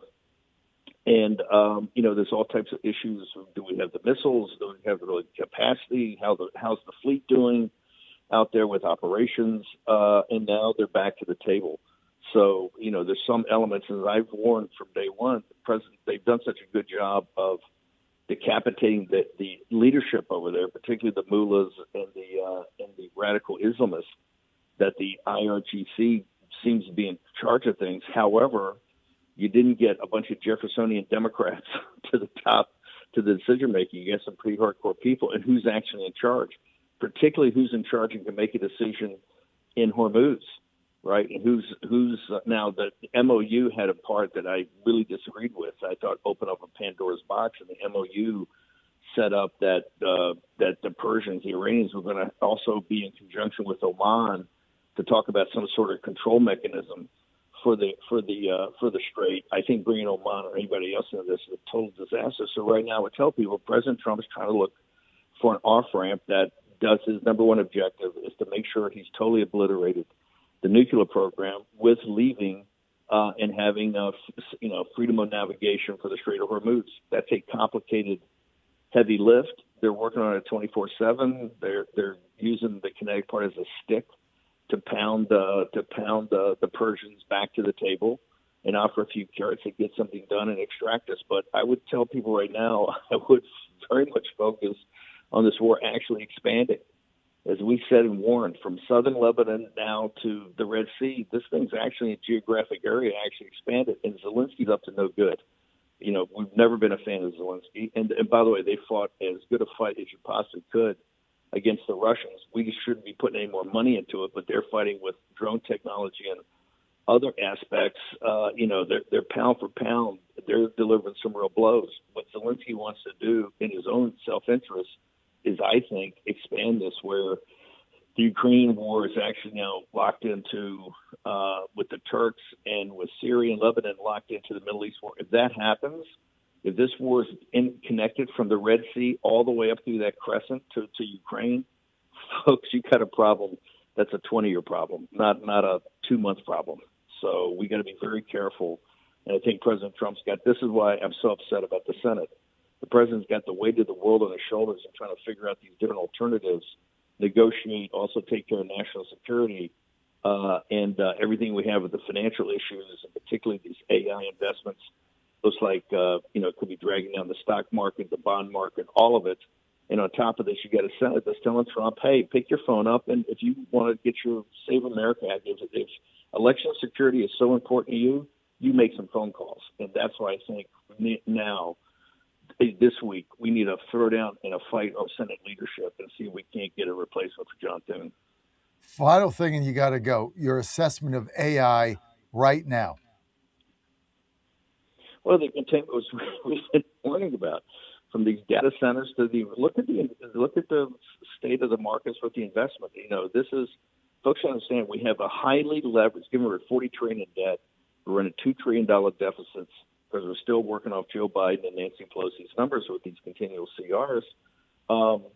We have a highly leveraged bet as a nation. The nation's business model right now is a highly leveraged bet, doubled down with high leverage on these companies, borrowing like crazy for these data centers for AI, on AI having massive productivity increases that doesn't entail the concomitant layoffs of STEM workers. That's I think, an incredibly risky bet. And I think if you look at it, that bet ain't paying off right now. Whether you look at the bond issues they've got or the stocks they got, you look at what's happened to SpaceX, which is very tied to artificial intelligence, it's a problem. Then you look at the Chinese, their advancements. Scott Bessent's even warned about their open AI, that they're stealing American technologies as all from intellectual property theft. We're still we're allowing them to have access to chips through third parties, through black markets. They just announced last week these huge developments they've had in open AI versus some of our frontier labs. Those have come through getting the NVIDIA chips, as we've warned about. The export controls are not tough enough. We should have an absolutely zero tolerance policy. The Chinese Communist Party should not get access to any chips, black market or not. The other thing we should do is send every kid every Chinese student that's in an American university should go home immediately. and every Chinese national that's working at one of these companies in the United States should go home immediately. We have to take a very hard stance on this. In addition, as we've argued for some at least rudimentary, the executive order coming out to make these tests mandatory, not voluntary. You saw last week one of these models broke its own containment. And I would really recommend your audience get online and get these news stories.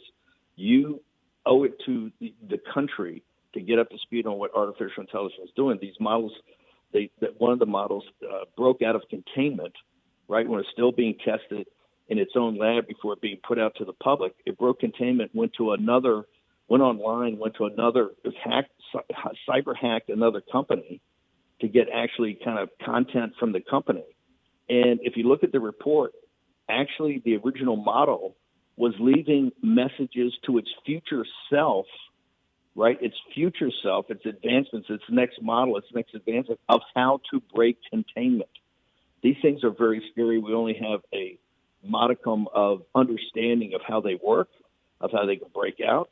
And, if you talk to all the guys, these frontier labs, their number one concern is these AI models breaking containment and getting out and hacking into the biotech space to cause pathogens that could lead to another massive pandemic. When you have these type of risks, it's not acceptable.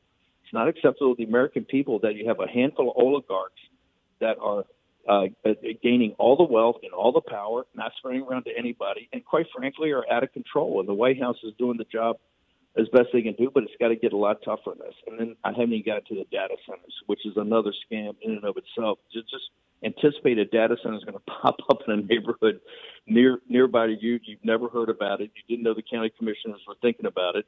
You and your neighbors, whether your neighbors are left-wing Democrats or super MAGA, all oppose it. It doesn't matter because it's going to end up in your neighborhood.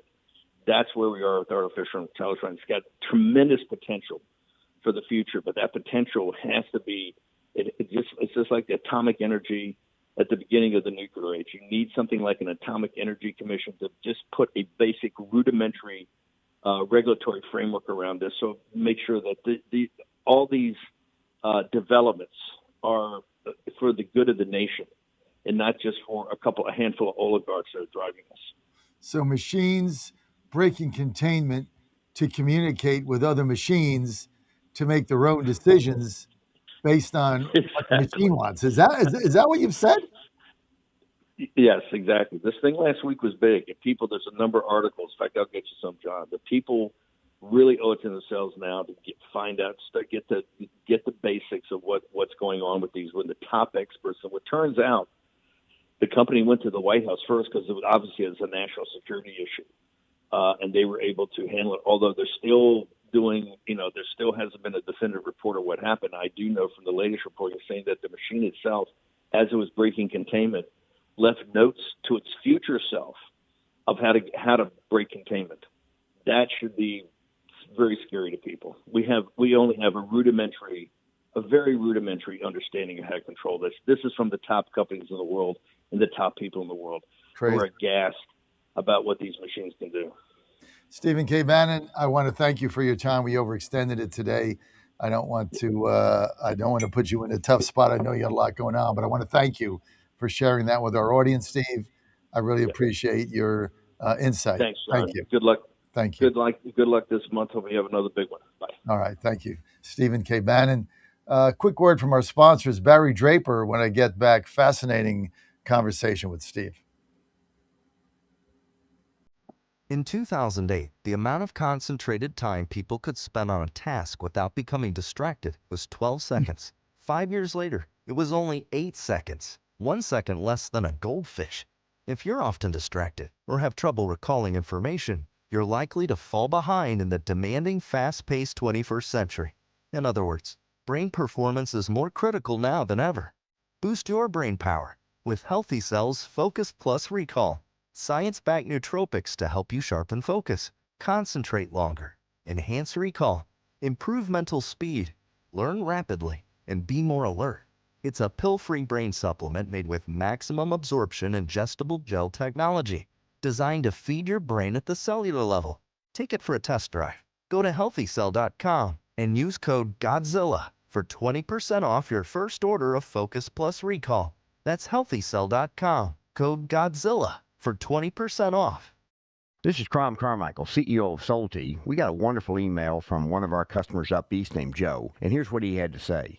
I started taking Solti almost out of desperation with little hope because I was resigned to the futility that although I was up to taking 2 statins a day, high cholesterol was something I just had to learn to live with. In fact, when I turned 60, after taking a stress cardio test, my doctor called me on a Saturday, which of course is never a good sign, and told me that I was clogged more than 95% of the people my age. I had an angioplasty and a stent procedure done at that time. Today, my stubborn triglycerides are only 1/3 of what they had been before starting taking Solti. My prescription statin dosage has shrunk from 60 milligrams to only 10 milligrams a day. My primary care doctor that I have had for many years still can't believe the results, and neither can I. Thank you, Solti, for providing such a wonderful product. And folks, I want to invite you to take care of your heart also by going to GodzillaHeart.com. That's GodzillaHeart.com. Use the code Godzilla at checkout, and you'll get a 50% discount on your initial shipment. Thanks so much. Don't touch that dial. You've found your home of the truth. Do you solemnly swear to tell the truth, whole truth, and nothing but the truth? With the best analysis in America. You can't handle the truth. And now back to the John Fredericks Show. Hey, Dan, we got that song up from Barry? Were you able to do that? I do. Yeah. Yeah, let's roll with that.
All right, great job. Joining me now, the author of this song, the writer, the songwriter, the vocalist, the whole bit, Barry Draper. Barry, thanks for being with us I don't know how you come up with this stuff, but all of our songs now are Barry Draper songs. We've got Larry the announcer and Barry the vocalist. You've definitely upped our imaging here on the John Frederick Show. So, Barry, brilliantly done. Thank you. Oh, I'm telling the whole world today that Steve Bannon opened for Barry Draper on the John Frederick Show. I tell you what, that is exactly what happened. Steve Bannon was your opener. Yeah. The Barry Draper Show, but I don't know how you come up with these songs. I know you got two of them, Dan. I sent you two, so we're gonna play one. Play one tomorrow. We'll see that. Cut them both up. But Barry, great job. And we got how many we have now, Dan? Five of them, Dan? Yeah, about 4 or 5, I think. Yeah. I think you had 3, right, that we played in a rotation, and now you got 2 more to cut up, so you'll have 5. So we can play one a day, right? Two a day. You can play 1 at 6, 1 at 8. So yeah, it's kind of fun. Good job. Thank you, sir. Enjoy doing it. It's a lot of fun. No, listen, I appreciate the effort, and what they say, it takes a village to get all this done. So thank you, Barry. They're fun songs, and we don't have to worry about copyright or any of that other stuff because they're Barry Draper proprietary songs. You got a lot of talent, but the other talent you got is in the health insurance business, because it doesn't matter where you go or where you live. You can call Barry and get an assessment for his healthcare plan, which is going to save people a lot of money. It's better coverage. Barry, tell us a little bit about that. How people just call up and get a quote, Barry. Well, that's exactly what I'm trying to make people understand. It doesn't matter where anyone is getting their healthcare plan these days. I have found that if I can talk to 10 people, I can save 7 or 8 of those people money and give them better coverage on the Smart Health plan. And hey, there's no risk in calling me and finding out, and there's no pressure. If I can't save you money, if I can't give you better coverage, a better deal, we're still friends. We still are trying to save America, right? Yeah, look, just go to mountaineerhealthplan.com, mountaineerhealthplan.com. You can also call Barry, 833-752-6742. And the beauty of what Barry's done is if you get your plan through work and your spouse is on it or your significant other is on it, they can save you money. If you're self-employed, if you're in the 1099 gig economy, you're a contract worker and you make too much money for tax credit subsidized, which is a good thing, they're going to save you significant money. If you're retiring early or on Cobra, Cobra's very expensive. Save us. Call them. They're going to save you money. Everyone should know that the government allows everyone to save $4,200 per year into an HSA and allows you to write that entire amount off your taxes. So if you're married and file jointly, you can double that amount. If you're over the age of 50 like me, I'm 68, you can add another $1,000 to that as a catch-up. And then you can invest this HSA money into any asset class: gold, crypto, silver, real estate, stocks, mutual funds, and grow these investments tax-free. Barry, it doesn't get better than that. That's right. Everybody needs to be taking advantage of the free money, right? And that's part of the big, beautiful bill, that President Trump gave us a short time ago. These HSAs are an incredible tool that everybody can participate in and should be. How did you come up with this? Oh, now the HSA or Smart Health? Smart Health. Okay, Smart Health is a company that is based out of Dallas, Texas. I'm actually one of their leading broker agencies, the Smart Health Agency. And my good friend Dan Hinton up in the Atlanta area is one of the co-owners. I became friends with him about 4 years ago, and we've gone through several iterations of the plan, and where we've settled in right now is a really sweet spot for the American people. We can help a lot of people with this. So can people just do they go to Mountaineer health.com or smarthealth.com, or is it the I same? apologize for the confusion there. Mountaineer Healthcare is because of my relationship with Smart Health, I'm able to market this under any name that I choose. We did Mountaineer Healthcare for the people in West Virginia, and especially as we were promoting the West Virginia Mountaineers in their College World Series run. Yeah, it's Mountaineer Healthcare still works. It's just a label that we slapped on it for the folks in West Virginia, but it's a smart health plan. So do you go to smarthealth.com or mountaineerhealthplan.com? Mountaineerhealthplan.com will get you there. The phone number is the same no matter how we're marketing. You can also go to thesmarthealthplan.com and see the same thing. Let me jot that down. The Smart Health. smarthealthplan.com. Thesmarthealthplan.com. You know, Mountaineer Healthcare, Mountaineer Health Plan, excuse me, lost my voice there. Mountaineerhealthplan.com still works and will. Right, but thesmarthealthplan.com, because if you're in Pennsylvania, then you're thinking, well, it's just for West Virginia. So I'm going to change that today, Dan, and tell Tina to change this to thesmarthealthplan.com, thesmarthealthplan.com, and Dan, change that, because I think that's just a better way for people to understand. But I've talked to some people on it, and they've told me that they're saving between 35 and 40% if you have an unsubsidized health plan, and the coverage is better because you got a $15 PPO. You've got the ability to do pharmaceutical, to get drug coverage, and like you've got that $15 copay, and you're saving almost between 35 and 40% on an unsubsidized plan for better coverage. John, it's a four-legged stool.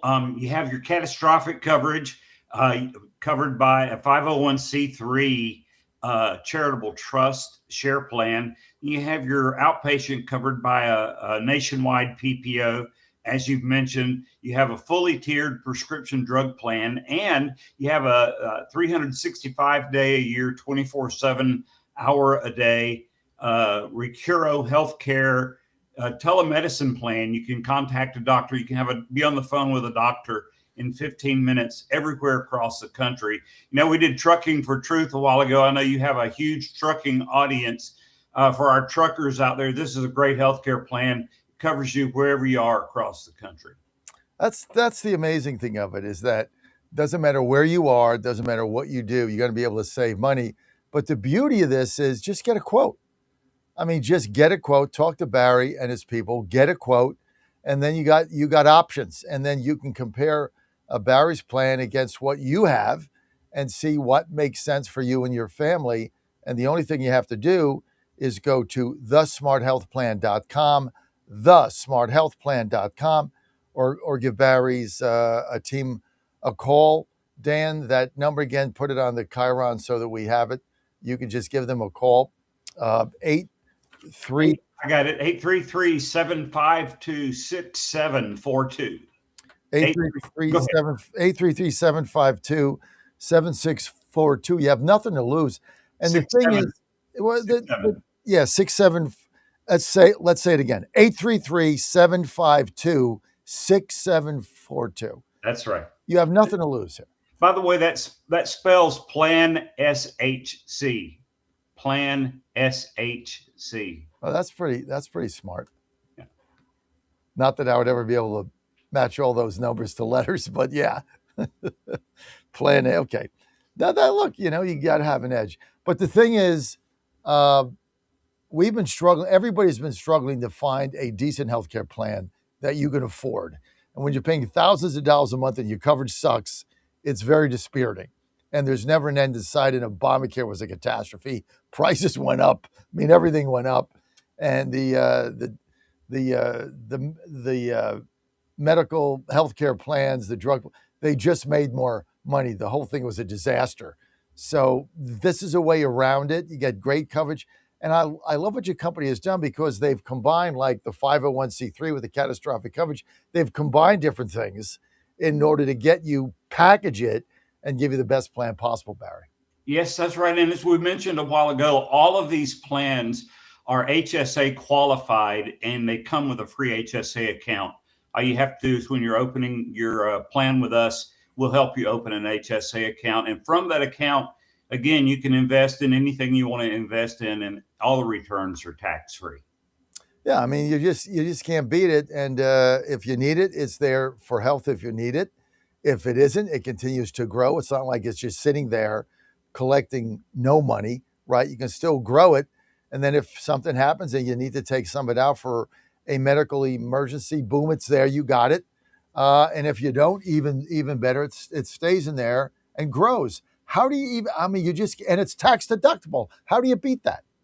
Yeah, and I got even better news. If you're approaching 65 and you're saving this money along, I try to get my clients to be saving $10, $15, $20,000 before they hit the age of 65.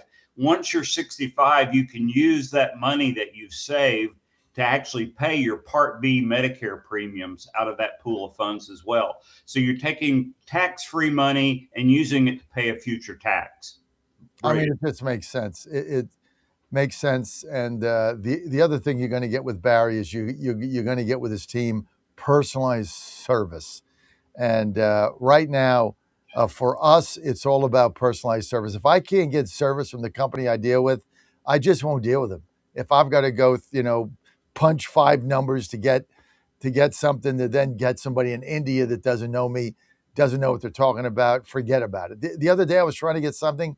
I end up with after being on hold 10 minutes, I end up with a fellow in India, I guess, working out of his home, baby screaming, dogs barking. It's like, what? I mean, this is not a professional environment. I just want an answer on something that I was trying to do for my dental plan. And I end up with some guy in India working out of his house. I mean, it's insane what is done. But Barry's going to give you the personalized service. He's going to talk to you. I mean, that's the beauty of dealing with an agent, because it's a business he's in, just talking to customers, Barry. Yes, that's right. It's a difficult thing. And I talk with people every day who go through some of the same things you're mentioning. You're not alone. Yeah. And the thing is, you're going to save money. I mean, better coverage, save money. Plus you get the $15 PPO within the network. When you talk about your in-doctor network, how big are they? I mean, do they cover the majority of towns out there? Yes, right. So the way that works is there are different levels or tiers of PPOs across the country. This is a tier 2 PPO. A tier 1 PPO would be like United Healthcare, Cigna, Aetna, Anthem, Blue Cross. Those are tier 1s. This is a tier 2 PPO.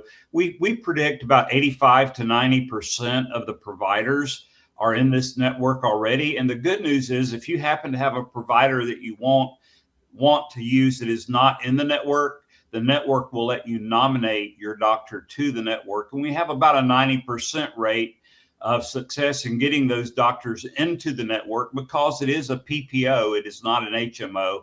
And most doctors are willing to sign up with a PPO network. Well, I tell you what, Barry, you guys have got it figured out. Give Barry a shot today. Just go to thesmarthealthplan.com, thesmarthealthplan.com, and you're going to be good to go there, thesmarthealthplan.com. And Barry, I love what you guys are doing. Give the phone number out again, Barry. Yeah, thank you. 833-752-6742. Give Barry a call today, thesmarthealthplan.com, or give him a call, 833-752-6742, a proud sponsor of the John Fredericks Media Network and our featured imaging songwriter and vocalist. Barry got a great voice. Oh, thank you. You missed your calling. Thank you. But you're saving people money instead. That's it. I like helping people. Well, you're helping us. So thanks, sir. Appreciate the opportunity. Always great to have you on. Call Barry today. Great guy. Give him a holler. You got nothing to lose. All you got to lose is not saving money. That's it. Better health coverage. Spend less money. It's the most brilliant thing ever. Barry, thanks for being with us. Pennsylvania Posse next.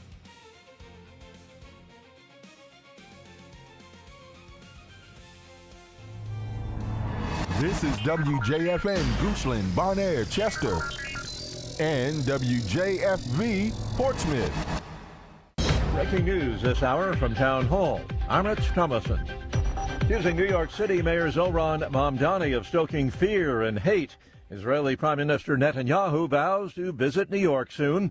Mamdani has called Netanyahu a war criminal who the mayor says should be arrested if he sets foot in the U.S. Speaking Sunday on Fox News Channel, Netanyahu said he intends to attend the United Nations General Assembly gathering of world leaders in September. Mamdani said last week that while New York lacks legal authority to execute the arrest warrant from the International Criminal Court, he encouraged the federal government to do so. President Donald Trump has said Netanyahu won't be arrested. Netanyahu dismisses the ICC charges tied to the war in Gaza as bogus. Bernie Bennett reporting. The U.S.-Iran war is on hold again. The two sides have refrained from additional attacks. There's a prospect of a resumption of talks aimed at reviving their ceasefire. The pause in the fighting has led to falling oil prices and rising stock futures on Wall Street. AAA's current national average for a gallon of regular gas, $4.11. That's unchanged from yesterday. In Seattle last evening, we started getting shooter, and there was like a stampede of people just running, knocking down a lot of products from the vendors, etc. Gunfire near Seattle Space Needle during a popular food festival. There were a total of 7 victims that suffered gunshot wounds at the scene. And we have a total of 3 fatalities out of those 7 victims. Seattle Assistant Police Chief Tyrone Davis says the suspects in custody. The search for a second continues. Says the gunmen were shooting at each other and there's no ongoing threat to the general public. President Trump plans to focus on the economy and his economic agenda during today's visit to a GM plant in suburban Detroit. On Wall Street, the Dow futures are up almost 600 points. The Nasdaq futures 387 points higher. More on these stories at townhall.com. Hi, I'm Kirk Cameron. Christian Healthcare Ministries is not another health insurance policy. If you're tired of year-long contracts and pointless restrictions, CHM offers anytime enrollment on your schedule and at your convenience. With CHM, you're paying half the cost of a traditional health insurance plan. So that puts more money back into your budget for everyday needs. Plus, you'll have access to CHM's care solutions for virtual appointments, prescription savings, surgery support, and more. My family and I joined in 2018, and it's changed our lives for the better. We love paying way less while helping other believers afford their medical bills. Take the leap of faith and see why Christians across the nation are better with CHM. Get started by calling 1-833-JOIN-CHM and use promo code WELLNESS for a 50% credit towards your first month. That's 1-833-JOIN-CHM and use promo code WELLNESS. French President Macron has called a crisis meeting to address uncontrolled wildfires, forcing over 250,000 people to flee their homes. In one region, southwest in France, flames have burned an area that's 4 times the size of Paris.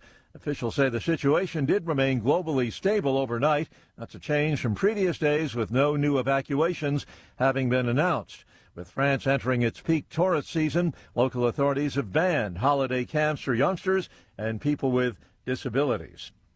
Ukrainian President Zelensky set to meet with British Prime Minister Andy Burnham at a naval base in England.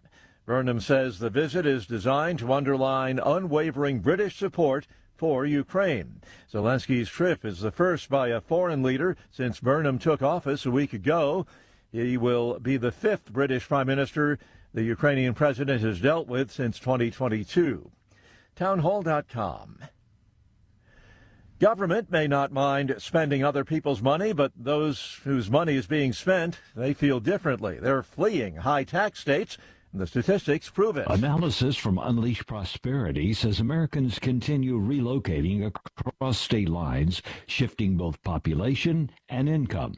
The report lists Florida and Texas as the biggest net gainers of residents, while New York and California saw the largest population losses. Researchers say migration patterns can affect state economies by moving consumer spending, workers, and tax revenue from one state to another. Ken Lorman reporting. Federal appeals court has upheld a judge's ruling that halted President Trump's attempts to create a federal voter list and limit who can receive a mail-in ballot. Judges of the First U.S. Circuit Court of Appeals rejecting the administration's effort to overturn an injunction. Townhall.com. Van Hillary has fought for America before, and he's ready to do it again. As an Air Force navigator in Desert Storm, Van's mission was simple: chart the course, stay on mission. When he came home to Tennessee, he won an election nobody thought a Republican could win. Then he did it again and again. For almost a decade, America First conservative Van Hillary has fought the radical left, stood with President Trump, and never folded, securing our border, cutting taxes, and bringing jobs to Tennessee. Radical Democrats are trying to hijack our country. President Trump needs a conservative fighter who knows how to win. I'll keep fighting to help President Trump finish what he started, keeping our border secure, growing our economy, and destroying the woke agenda. I'm Van Hillary, and I approve this message because I'm standing with President Trump to get America back on mission. America First conservative Van Hillary. He's never folded, and he never will. Paid for by Van for Tennessee. MyPillow's second annual mega sale is finally here. Get our patented premium MyPillows that adjust to your exact individual needs to give you the best sleep of your life. When I got MyPillow, I'm asleep almost immediately. I stay asleep at night and I wake up more well-rested in the morning. I guarantee they're going to be the most comfortable pillows you'll ever own. King size only $24.98. Queen size only $19.98. Giza Dream bed sheets, the best sheets in history, as low as $29.98. Lux Pierce 6-piece towel sets, towels that actually dry you. What a concept. Now only $39.98. And our made in the USA mattresses and mattress toppers as low as $99.98. So go to mypillow.com or call the number on your screen. Use your promo code to take advantage of our second annual mega sale.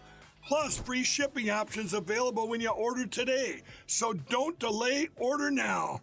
Washington is wasting $500 million every year on a federal supervision system that doesn't work. Probation officers are overwhelmed. Resources are going to people who pose zero threat, while actual dangerous individuals slip through the cracks. The Safer Supervision Act stops the waste and refocuses every dollar on protecting families from harm. President Trump's own pollster found about 80% of Trump voters want this fixed. It's time for Congress to get this done. Stop the waste. Protect our communities. Visit safersupervision.com. Paid for by the Reform Action Fund.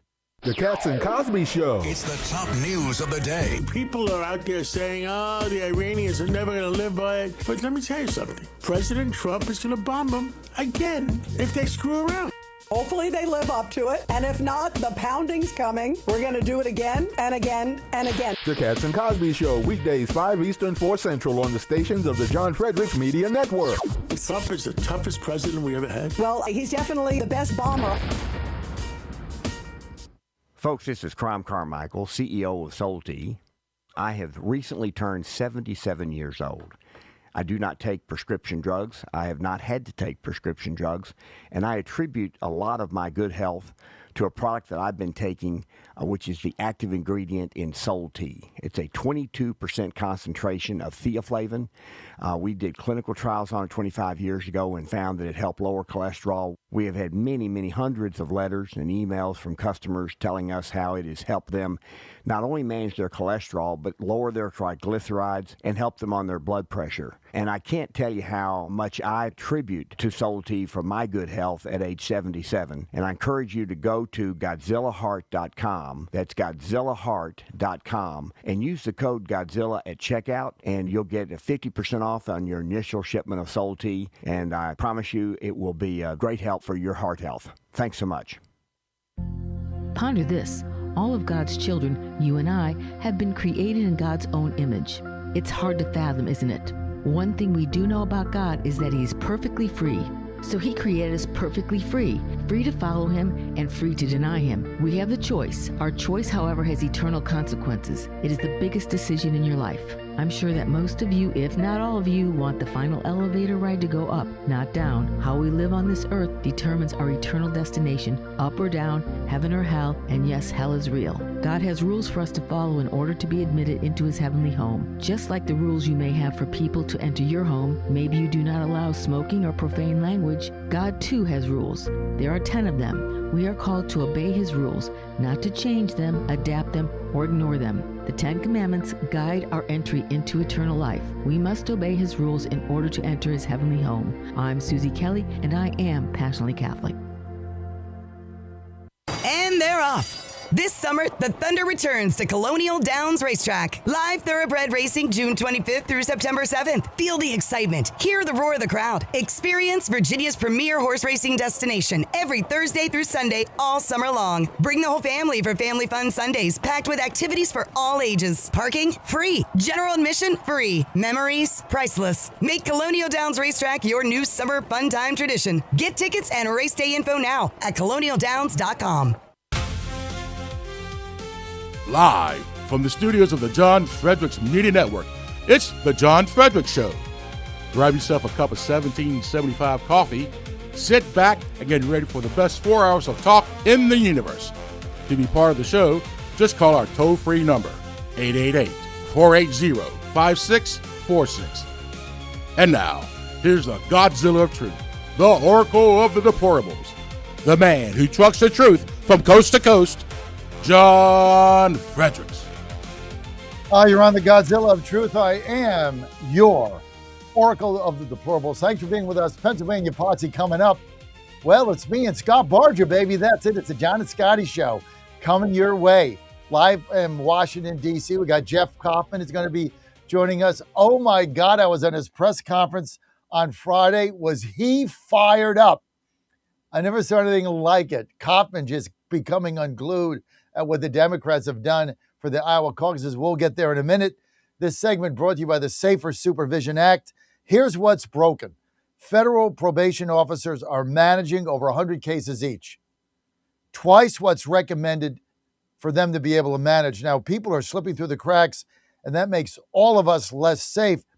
The Safer Supervision Act, which is right now in markup in the Senate and in the House, fixes this. It lets officers focus on real public safety threats instead of drowning in needless paperwork, and it's endorsed by the frontline officers who say it's going to help them do their jobs better. 96% of Trump voters say public safety has to come first. This bill delivers that. More information. Let's get it passed. Go to safersupervision.com. Call your congressman. Call your senator now. Pass this bill. Safersupervision.com. Tell your congressman to get it done. Well, the Congress will get it done. The Senate isn't going to get it done, so call them twice, right? They don't get anything done. Visit safersupervision.com. This is a message paid for by the Reform Action Fund. And also, what's very interesting about this is the Senate is now complaining about Pete Hegseth. Just reported in The Hill moments ago that the U.S. Republicans in the Senate are losing confidence in Pete Hegseth. You can't be serious. Like, who on earth has got confidence in the Republican conference in the Senate? Like, nobody. So they're losing confidence in somebody? I have more confidence in the post office delivering my mail in 2 weeks than these clowns getting anything done. Who are they to lose confidence in anybody? They're going on another month-long recess. They haven't done diddly squat. Unbelievable. Anyway, enough of that. Losing confidence in Hegseth. You got to be kidding me. Guy works more in 2 days than these guys work in 6 months. Unbelievable. All right, let's get to the Pennsylvania Posse. It's me. It's Scott Barger. Scott, great to have Scott Barger with us. Scott also House of Representatives member in Pennsylvania District 80. It's the Scott and John show today. Scott, I tell you what, you're going to pretty soon you're going to get your own show on our network. Yeah, I appreciate it. Thank you so much. Scott Barger show. Like, forget Fredericks. Let's just go with Scott. Nah, there's no replacing John Fredericks. Baby. Yeah, you're the man with Scott with us. But I got to bring in Iowa Republican State Chair Jeff Kaufman. Jeff, thanks for being with us. I was on your presser. I think it was Friday, and Kaufman went nuts on this press call. He went ballistic because the Democrat, and he blasted the Democratic Party of Iowa. So he went ballistic because the Democrats pulled out of the Iowa caucus, going to cost Iowa probably, 50, 70 million in economic development. But he said the Iowa Democratic apparatus wouldn't stand up to the feckless Democrats that changed the first primary to South Carolina. They kicked him to the curb, and Coppin was pissed. Jeff, great to have you with us. You there, Jeff? Good to be here, John. Yeah. Okay. I am there. Yes. I can't recreate the passion you had on Friday, but you guys got kicked to the curb, and always being the first in the nation caucus, you helped elect Jimmy Carter, Barack Obama. I mean, I could go right down the line with the Democrats that have won Iowa that went on to win the nomination. And Hillary Clinton? What happened? Well, and luckily this is just going to apply to the Democrats. The Republicans are solid. The president was behind us from the very beginning. To the presidential nominating committee for the entire going to manifest actually next month, but it will Joe Biden in 2020. The poor soul realized he wasn't going to win Iowa. They wanted to start in a state we could mumble himself through. So they bumped out Iowa and started with South Carolina. The only reason being that Biden was going to actually win that. They ended up in the preceding years to the press conference on Friday that they removed the Iowa Democrats from the actual committee that chooses who goes first in the order. And South, they tried to pull the same thing on New Hampshire. New Hampshire just said no. And they basically, they literally just laughed them off.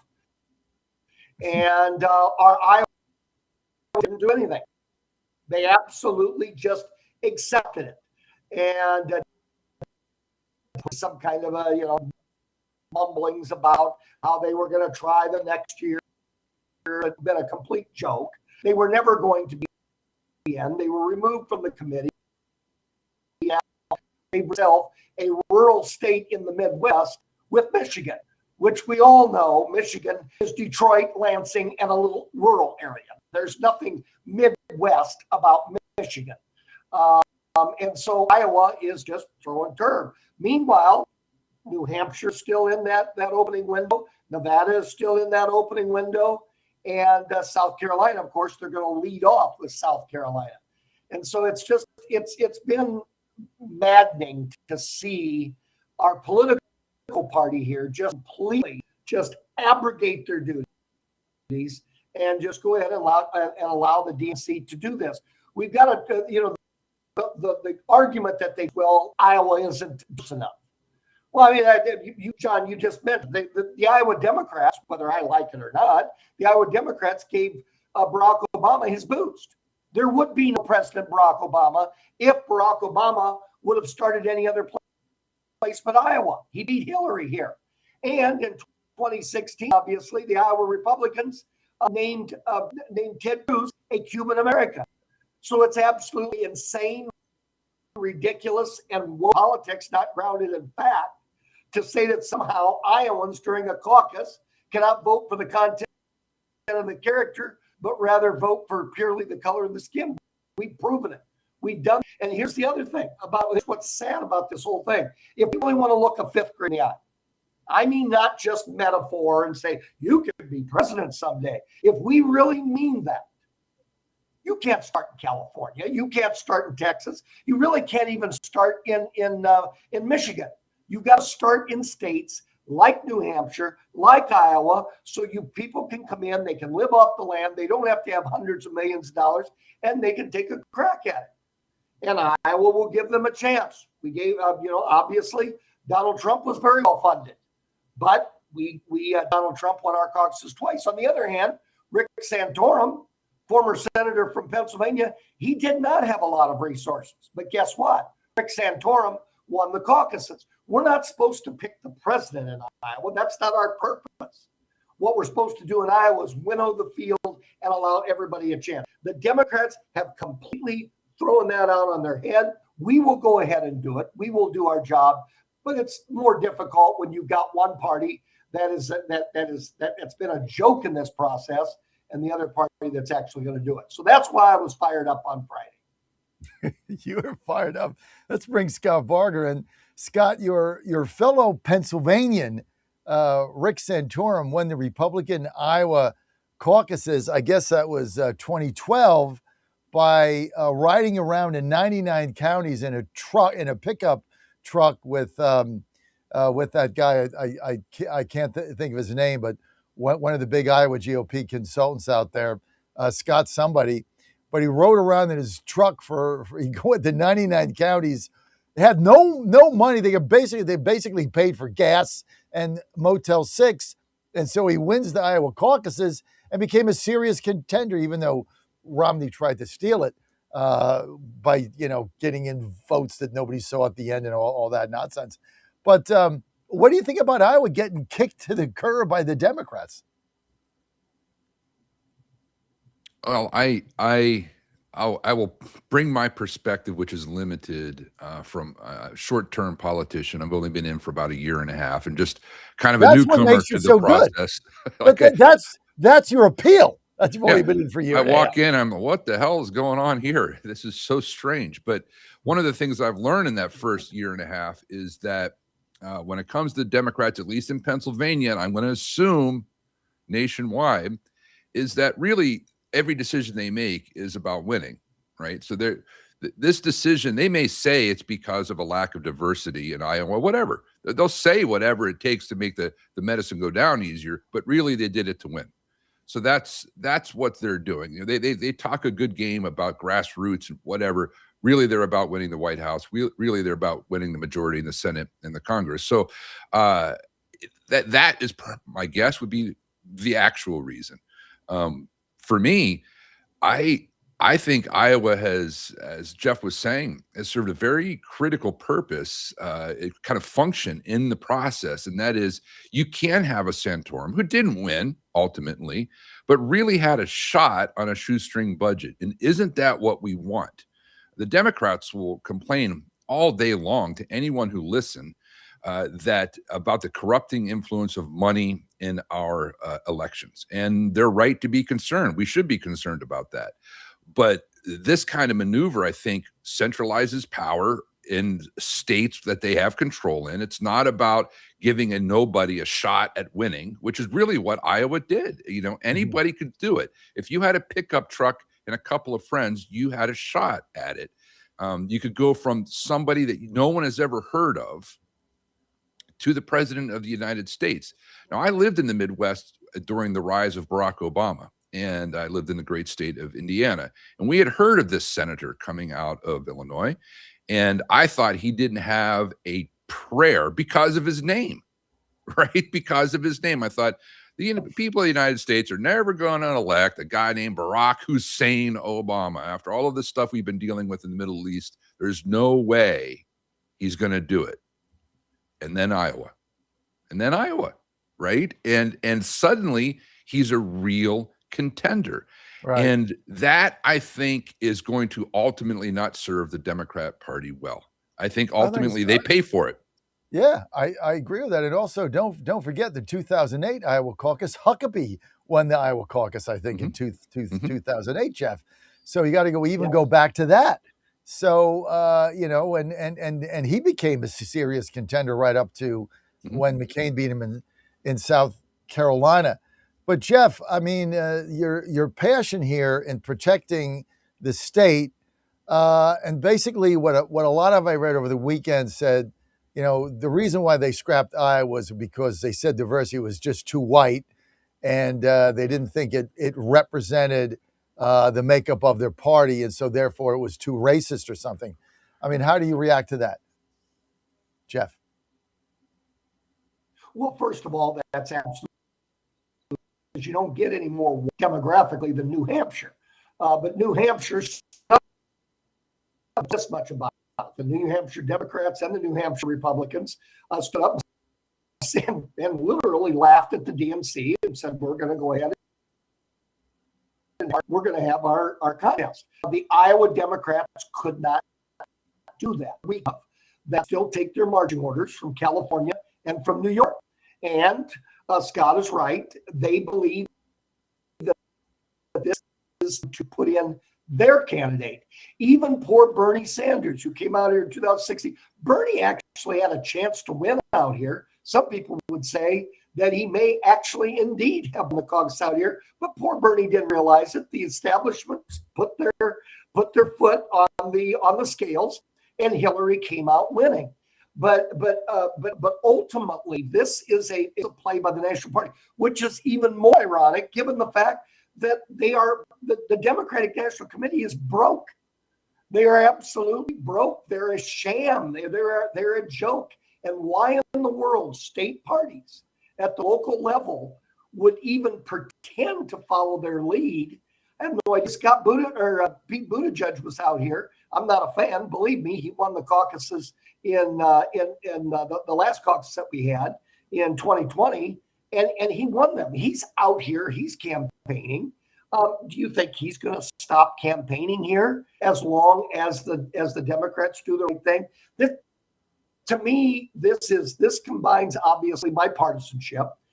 I want the Iowa caucus strong because I want the Iowa Republican Party to be strong, and we're going to be, whether the Democrats.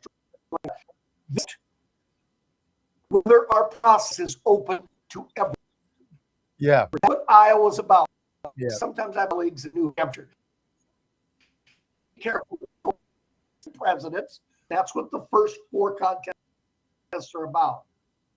If we don't start claims that anybody can be president, or quite frankly, bearing without any factual support.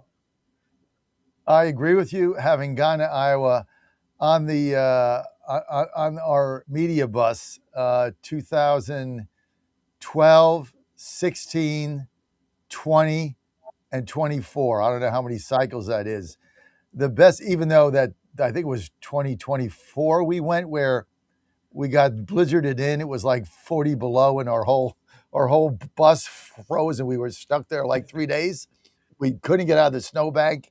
I forget. I think it was 24, but it was the best bus tours that we had because you could just drive around the state, and everything was open, and you could just go off the bus, and people would come on. You could interview all the candidates. I mean, it's very different than any other state's primary or caucus because it's so open and everybody's accessible to everybody.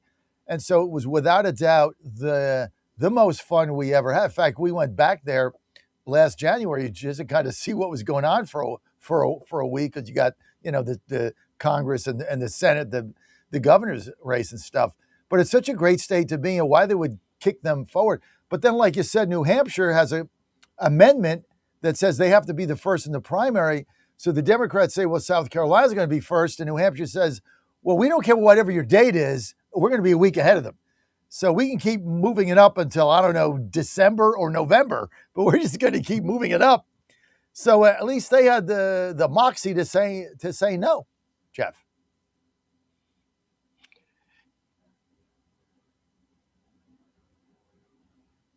You there, Jeff? Actually, yes. Actually, the Republican that we have to that we have the first caucus, and we define what a caucus is.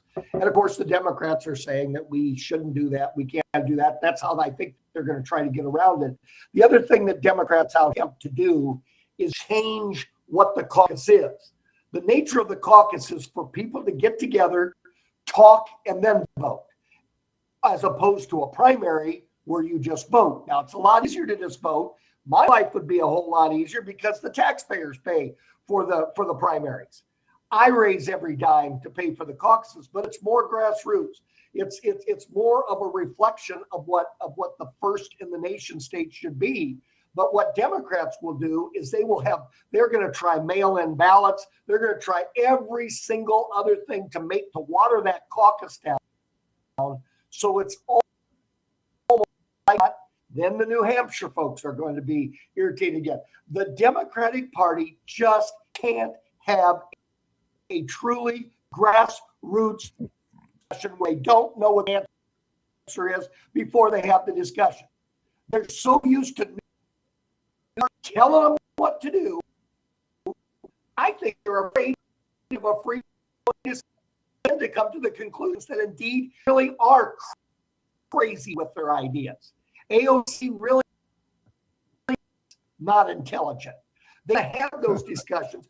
So if you have foregone conclusions, then you're safe. You can continue this trade that somehow they're the party of the working class. We are seeing the brunt of that right now. And at this point, it's actually going to affect some of the fundamental conclusions of our democracy, which is who can be the leader of the free world. You know, Scott, what's great about the caucuses, and I've been, like I said, to all those 12 on, so I guess 12, 16, 20, 24, 4 of them. The beauty of it is you have to show up. Like you have to it's not like you physically got to go to your caucus place. You got to physically go. You got to be a registered voter. You got to show up. And then you got to stand in line and talk to people. And a lot of times you'll be standing with one group and the other group's people come over and try to get you to go to their group. It is a fascinating, Scott, process, which is like you talk about just community at work. Like I remember in the 24 one, it was cold and all that stuff. And like we would, some of the Trump people in the one I was at in Des Moines, we would actually go over to the Santorum people and try to talk them into joining us before it started. And they'd be like, no. And then one guy was like, we're like, well, you can't win. It's kind of us or Haley. Oh, I don't like Haley. Well, come join us. This is like right in the middle of it. I mean, you never get that.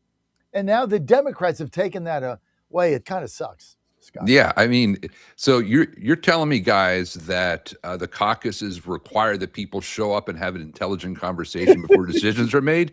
I can't imagine why the Democrats aren't in favor of this. Why wouldn't they want that? I don't get it.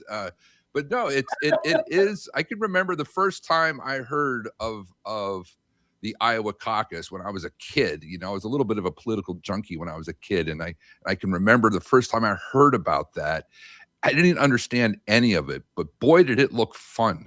You know, it was like this totally different way of getting at the same objective, and that is which candidate best represents the people in the United States. And I could see why today's Democrat Party doesn't want to let that message out to the hoi polloi, right? They want the consultant class to pick the winners because that's where the control is. And so give us a senator from New York in a predictable primary over some, country bumpkin from the Midwest who comes in on a pickup truck and suddenly resonates with the people of America way more than some oligarch from the Northeast. And that's what I think is great about it. It's not always, as we've talked about, how many people have won a caucus in Iowa and ultimately weren't successful, but it does provide for more competition. I am a competition guy. I think that it's good to have it. The more options that voters have, I think the more likely it is to pick someone who represents what the heart and mind of the people are. So I say good on you, GOP out in Iowa, to keep up the fight. This is a good thing for America, and I think ultimately the Democrats pay a heavy price for skipping the Iowa caucus. Jeff Kaufman, we got to get you on the phone with Senate Leader John Thune to talk him to keep the Senate in session, right? I mean, you're the guy, right? You're up there fighting for everything, but these caucuses are something else. I'll never forget the one barter in, was it 2016? And it can be nefarious too. Ben Carson didn't have enough people at the various precincts. And so Jeff Rowe, who's a consultant for Cruz, and the Cruz people went to all the caucuses without Ben Carson and told everybody, had flyers out that he had dropped out of the race. Completely false. Total lie. But they had nobody there. They had no representative to dispute it. And so Carson people were saying, well, all right, well, if Carson's not in the race, I'll go vote for Cruz. So, you get some of the bad actors in there, but that's how Cruz won. I'll never forget that. So if you could go to a caucus, you got to have your people there representing you in every precinct. Absolutely. Jeff Kaufman, you're the man. Thank you. Jeff, I'm going to give you the final word, Jeff. Go ahead.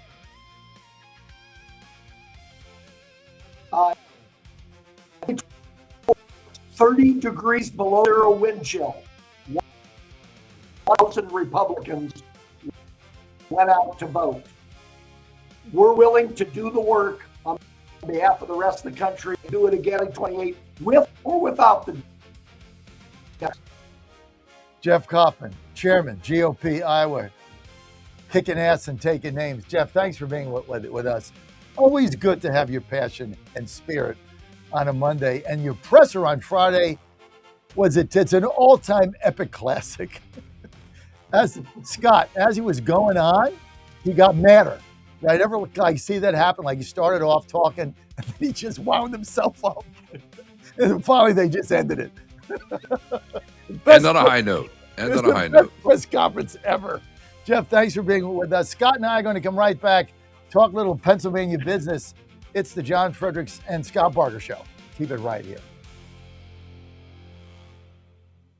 Go to twc.health/Godzilla and order. That's twc.health/Godzilla. Use promo code Godzilla to save 10% today.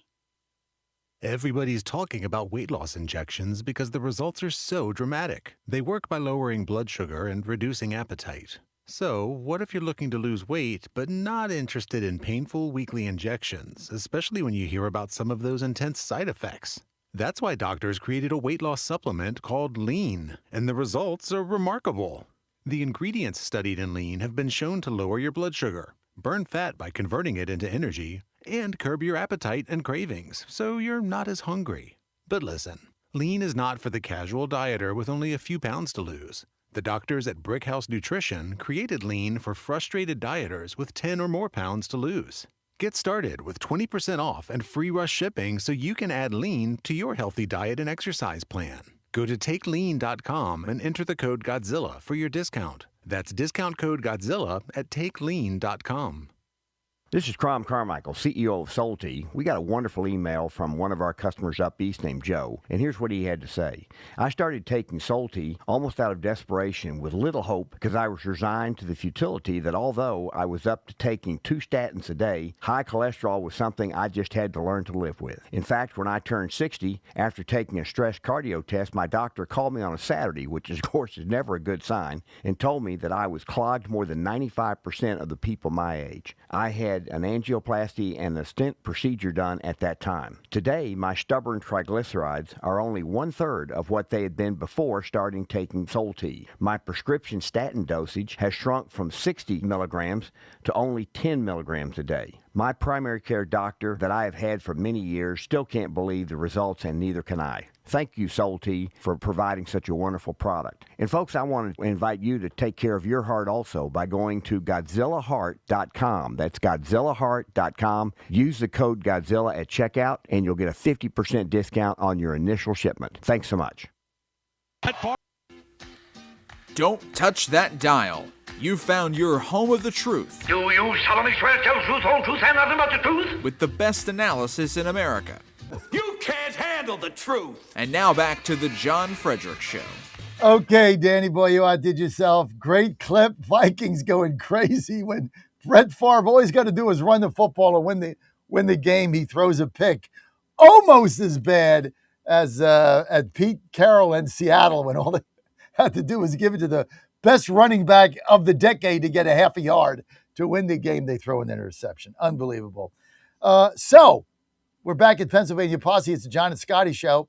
Scott Barger with us, Pennsylvania 80, House of Representatives member. I always got that mixed up. So Scott, your buddy Hakeem Jeffries, well, he's coming to Pennsylvania this afternoon. He's set to speak in Lehigh Valley. He's going to kick off 100 days to the midterms. He's got Josh Shapiro's with him. He's all excited. He's got House Democratic candidate Bob Brooks, fighter union leader who's challenging Ryan McKenzie in the 7th. He said that MAGA Republicans can find money for Donald Trump's reckless war of choice in Iran, but he can't find money for gas and other things that family needs. And he's for free health care and free child care and free food and free grocery stores and free, and whatever else he's babbling about. But he's coming to the Keystone States there. Scotty, your buddy, what do you think? Well, I think obviously the Dems have a push. It's 100 days out to the midterms. They are expecting, I think, hoping for a blue wave that I've been saying for months I don't think is going to come. It doesn't mean that Republicans can sit on our laurels and do no work. We have to do the work. But I think that ultimately there's no substance to the Democrat message. This "we hate Trump, anything but Trump" kind of approach to politicking, I think, ultimately falls short. Pennsylvanians who already think that way are already voting that way, so you're not convincing anybody. What you have to do is present them with a plan of, okay, this is what we're going to do that's different. And I don't think that Josh Shapiro is showing that. I think he is a consummate liar who will just say whatever it takes to win a room. I don't think that they have the record to point to that they're going amazingly here in the Commonwealth. I don't think that they have real world solutions for the affordability crisis. I think that Governor Shapiro was on the wrong side of the data center issue. Remember, it was a year ago, last June, that he was running around the state giving himself a victory parade for bringing in all this data center development. And then the winds in the Commonwealth change direction and people are very against these things. And he's having a hard time putting that toothpaste back in the tube. And then now House Democrats have basically scuttled an attempt to meet a Supreme Court deadline for resentencing for second-degree felons. And it's showing, I think, that they don't have a plan, John. I don't think they have a plan. I don't think they have a platform to speak of other than to, like you say, to offer everybody everything all the time and to tell people that, hey, things are going really well here in Pennsylvania. Look, but there's nothing to look at. What are you going to look at? Philadelphia, the crime rate in Philadelphia? What are you going to look at? Other states are growing faster than we are, right? There's just not enough proof in the pudding to substantiate a Democrat platform or the validity of a Democrat platform here in the Commonwealth. So obviously we're important. That's why they're spending money here. But I don't know. I don't see it.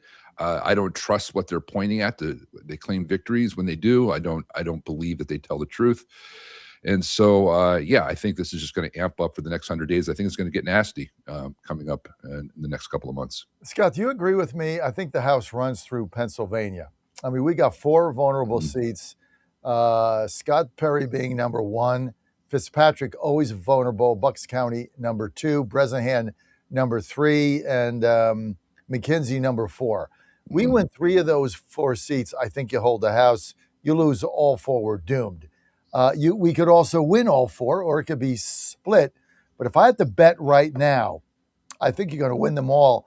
And if you win these seats and we win the 2 that are up, that are toss-ups in Virginia, which I also am confident Republicans are going to win, Whitman first and Kiggins in Virginia Beach. That's 6 seats they're looking to pick up. We hold those 6 seats. They're not going to be in the majority, Scott. I would tend to agree, John. I think, and what I would add to that is, remember, now this is just, again, my outsider perspective, newcomer. I don't know what I'm talking about, right? I'm just some guy from central Pennsylvania who shows up in the state capitol and starts making observations. But it appears to me that everything that our governor does is with the White House in mind. Yeah. And I think that he is doubling down on these races, I think, because he needs to show on a national stage that he can deliver down ballot, right? That he's a lifter of the ticket. So he needs to win. It's not enough for him to win a race where people have been calling him the front runner since before he knew what his opponent was, right? Right. Although I don't think that's in the bag either. I think Stacey Garrity's coming on strong. The evidence for that is suddenly the Democrat Party in Pennsylvania is paying more attention to her and trying to run her down. But I think he needs to show that he can produce results down ballot. That's why this push.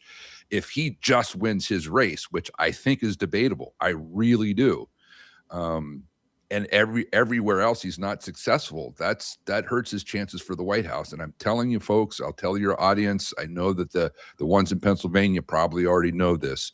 He is running for president. All of this is just the precursor to that end.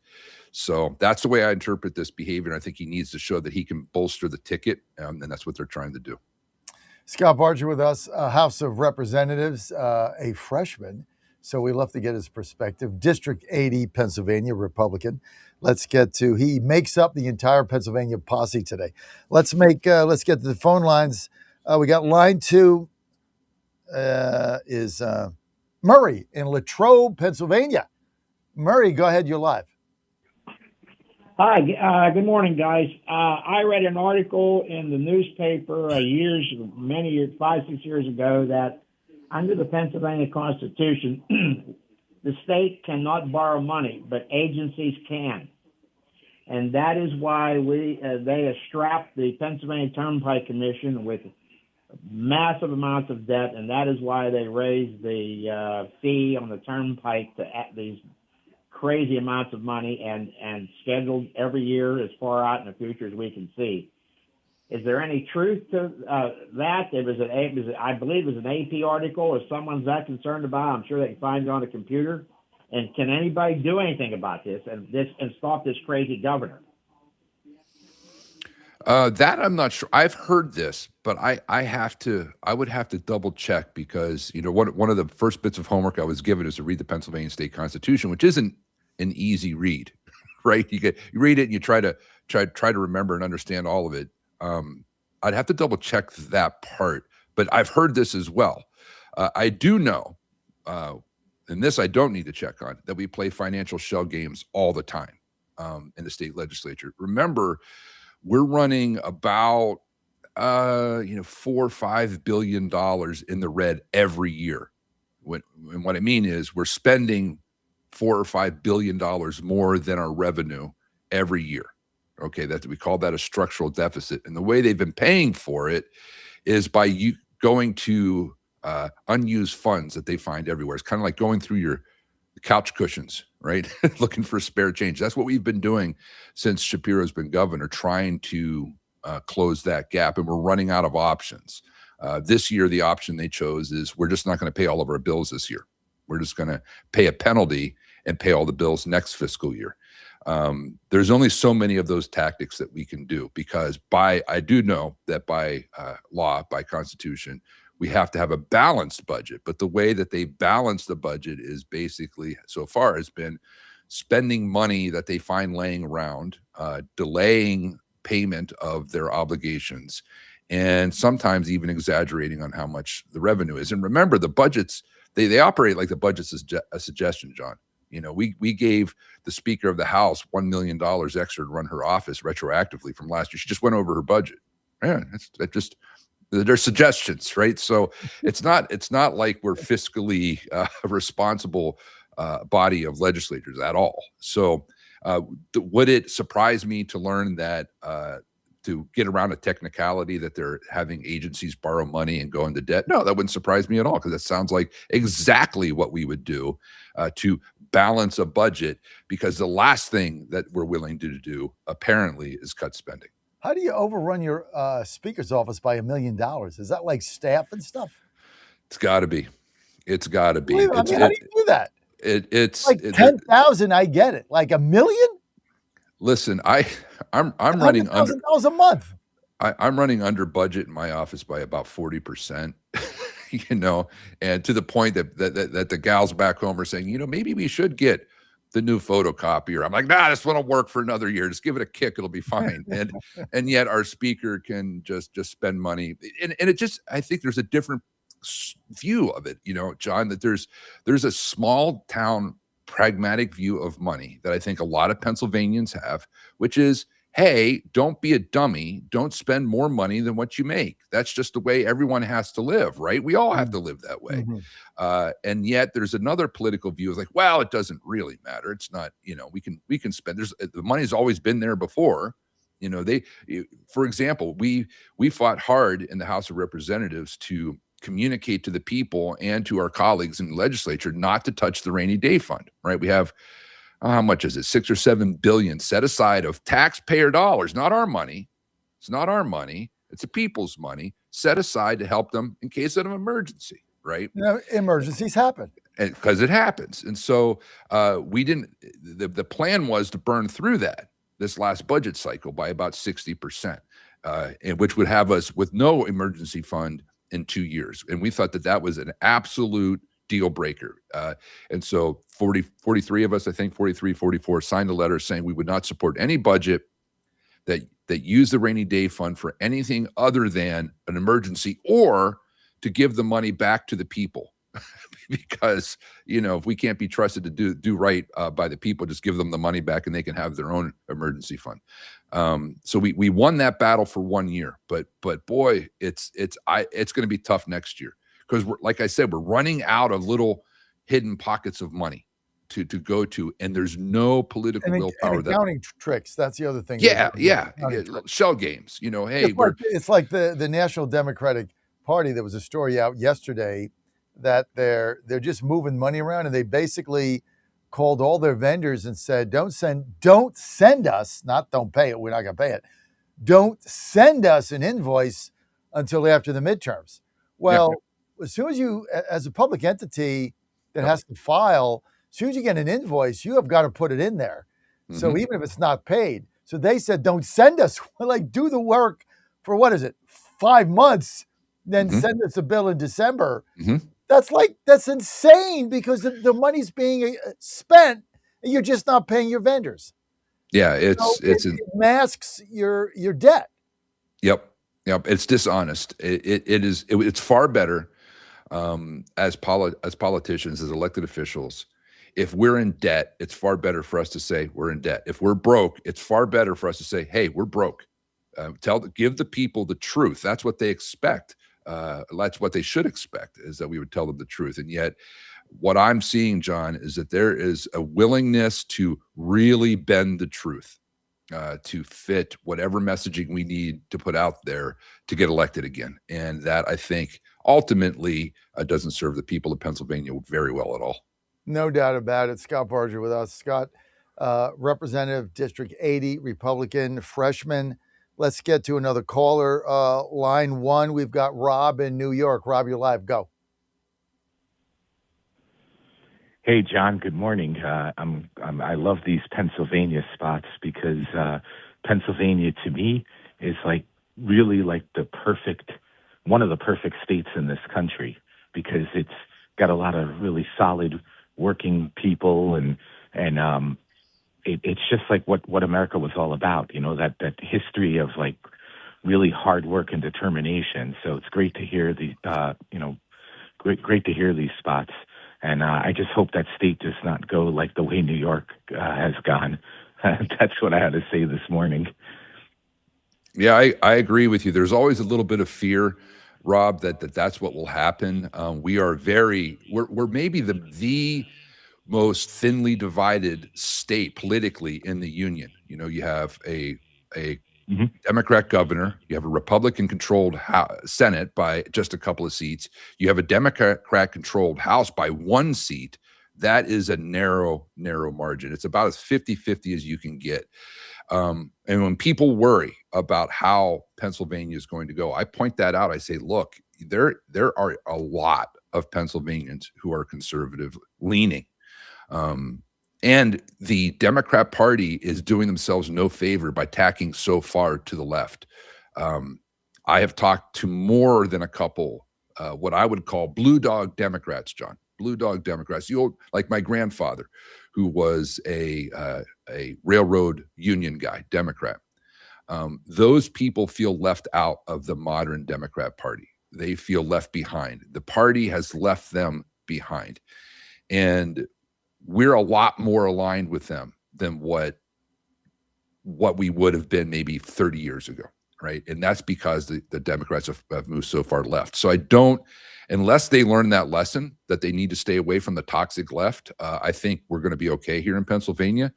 If they decide that they have gone off path and they need to become more pragmatically moderate, it'll be a challenge. But when I see them electing outright communists, John, that bodes well for people, I think, here in Pennsylvania. In fact, there's a couple of races and districts around mine where the challenging Democrat was nowhere close to a moderate blue dog Democrat. They were as socialist as any, trying to run in rural Pennsylvania. So that tells me the Democrats have no desire to represent the average guy. What Rob was talking about, the working class guy, just the trying to provide for his family. They're not interested in that. Rob, thank you. Let's get to Mel in Saratoga Springs, New York. Mel, you're live with the Pennsylvania Posse. Oh, yes. Good morning, John, and to your guest. But just to get off topic just a little bit, you were talking about John Thune and these guys taking breaks for the summer. I'm in a district. I'm a Republican, and I'm in the district of Paul Tonko and Kirsten Gillibrand. You said go and complain to your representative. How can I complain to them? It's like talking to a telephone pole. Talk to those two Democrats with a P on the end. But what do I do in that case? Who do I complain to? Because those guys ain't worth two dead flies. So, what was I saying, John, about the American people like truth? They just want to tell it like it is. That's what we want to hear. Listen, they're not worth. What did you say? They're not worth, Mel? Two dead flies? I never heard that one. So this is something I tell people. It was advice given to me, an observation about the American politic that has rung very true, and I've seen it to be true over and over again.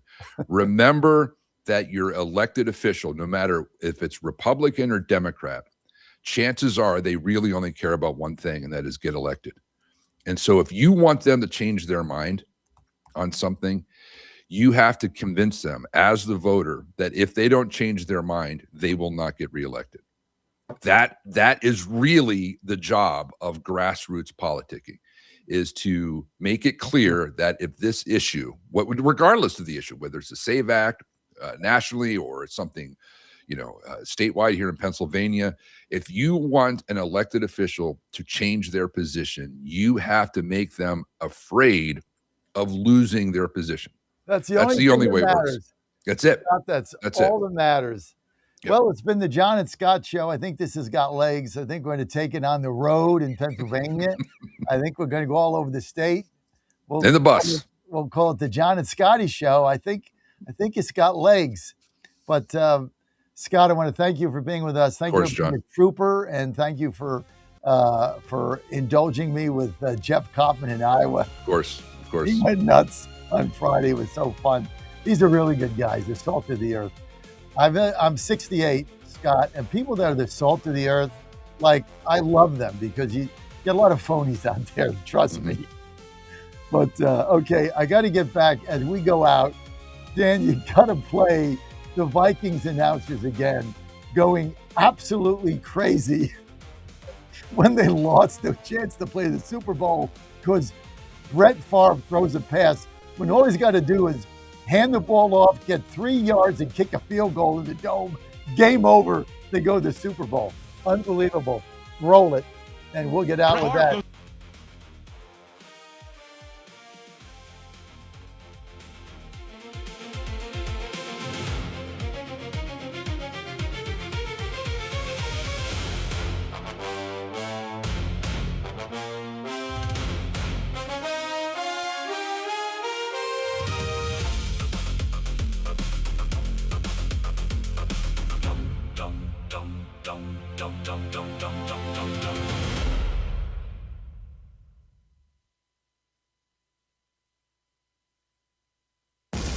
This is WJFN, Goochland, Bonaire, Chester,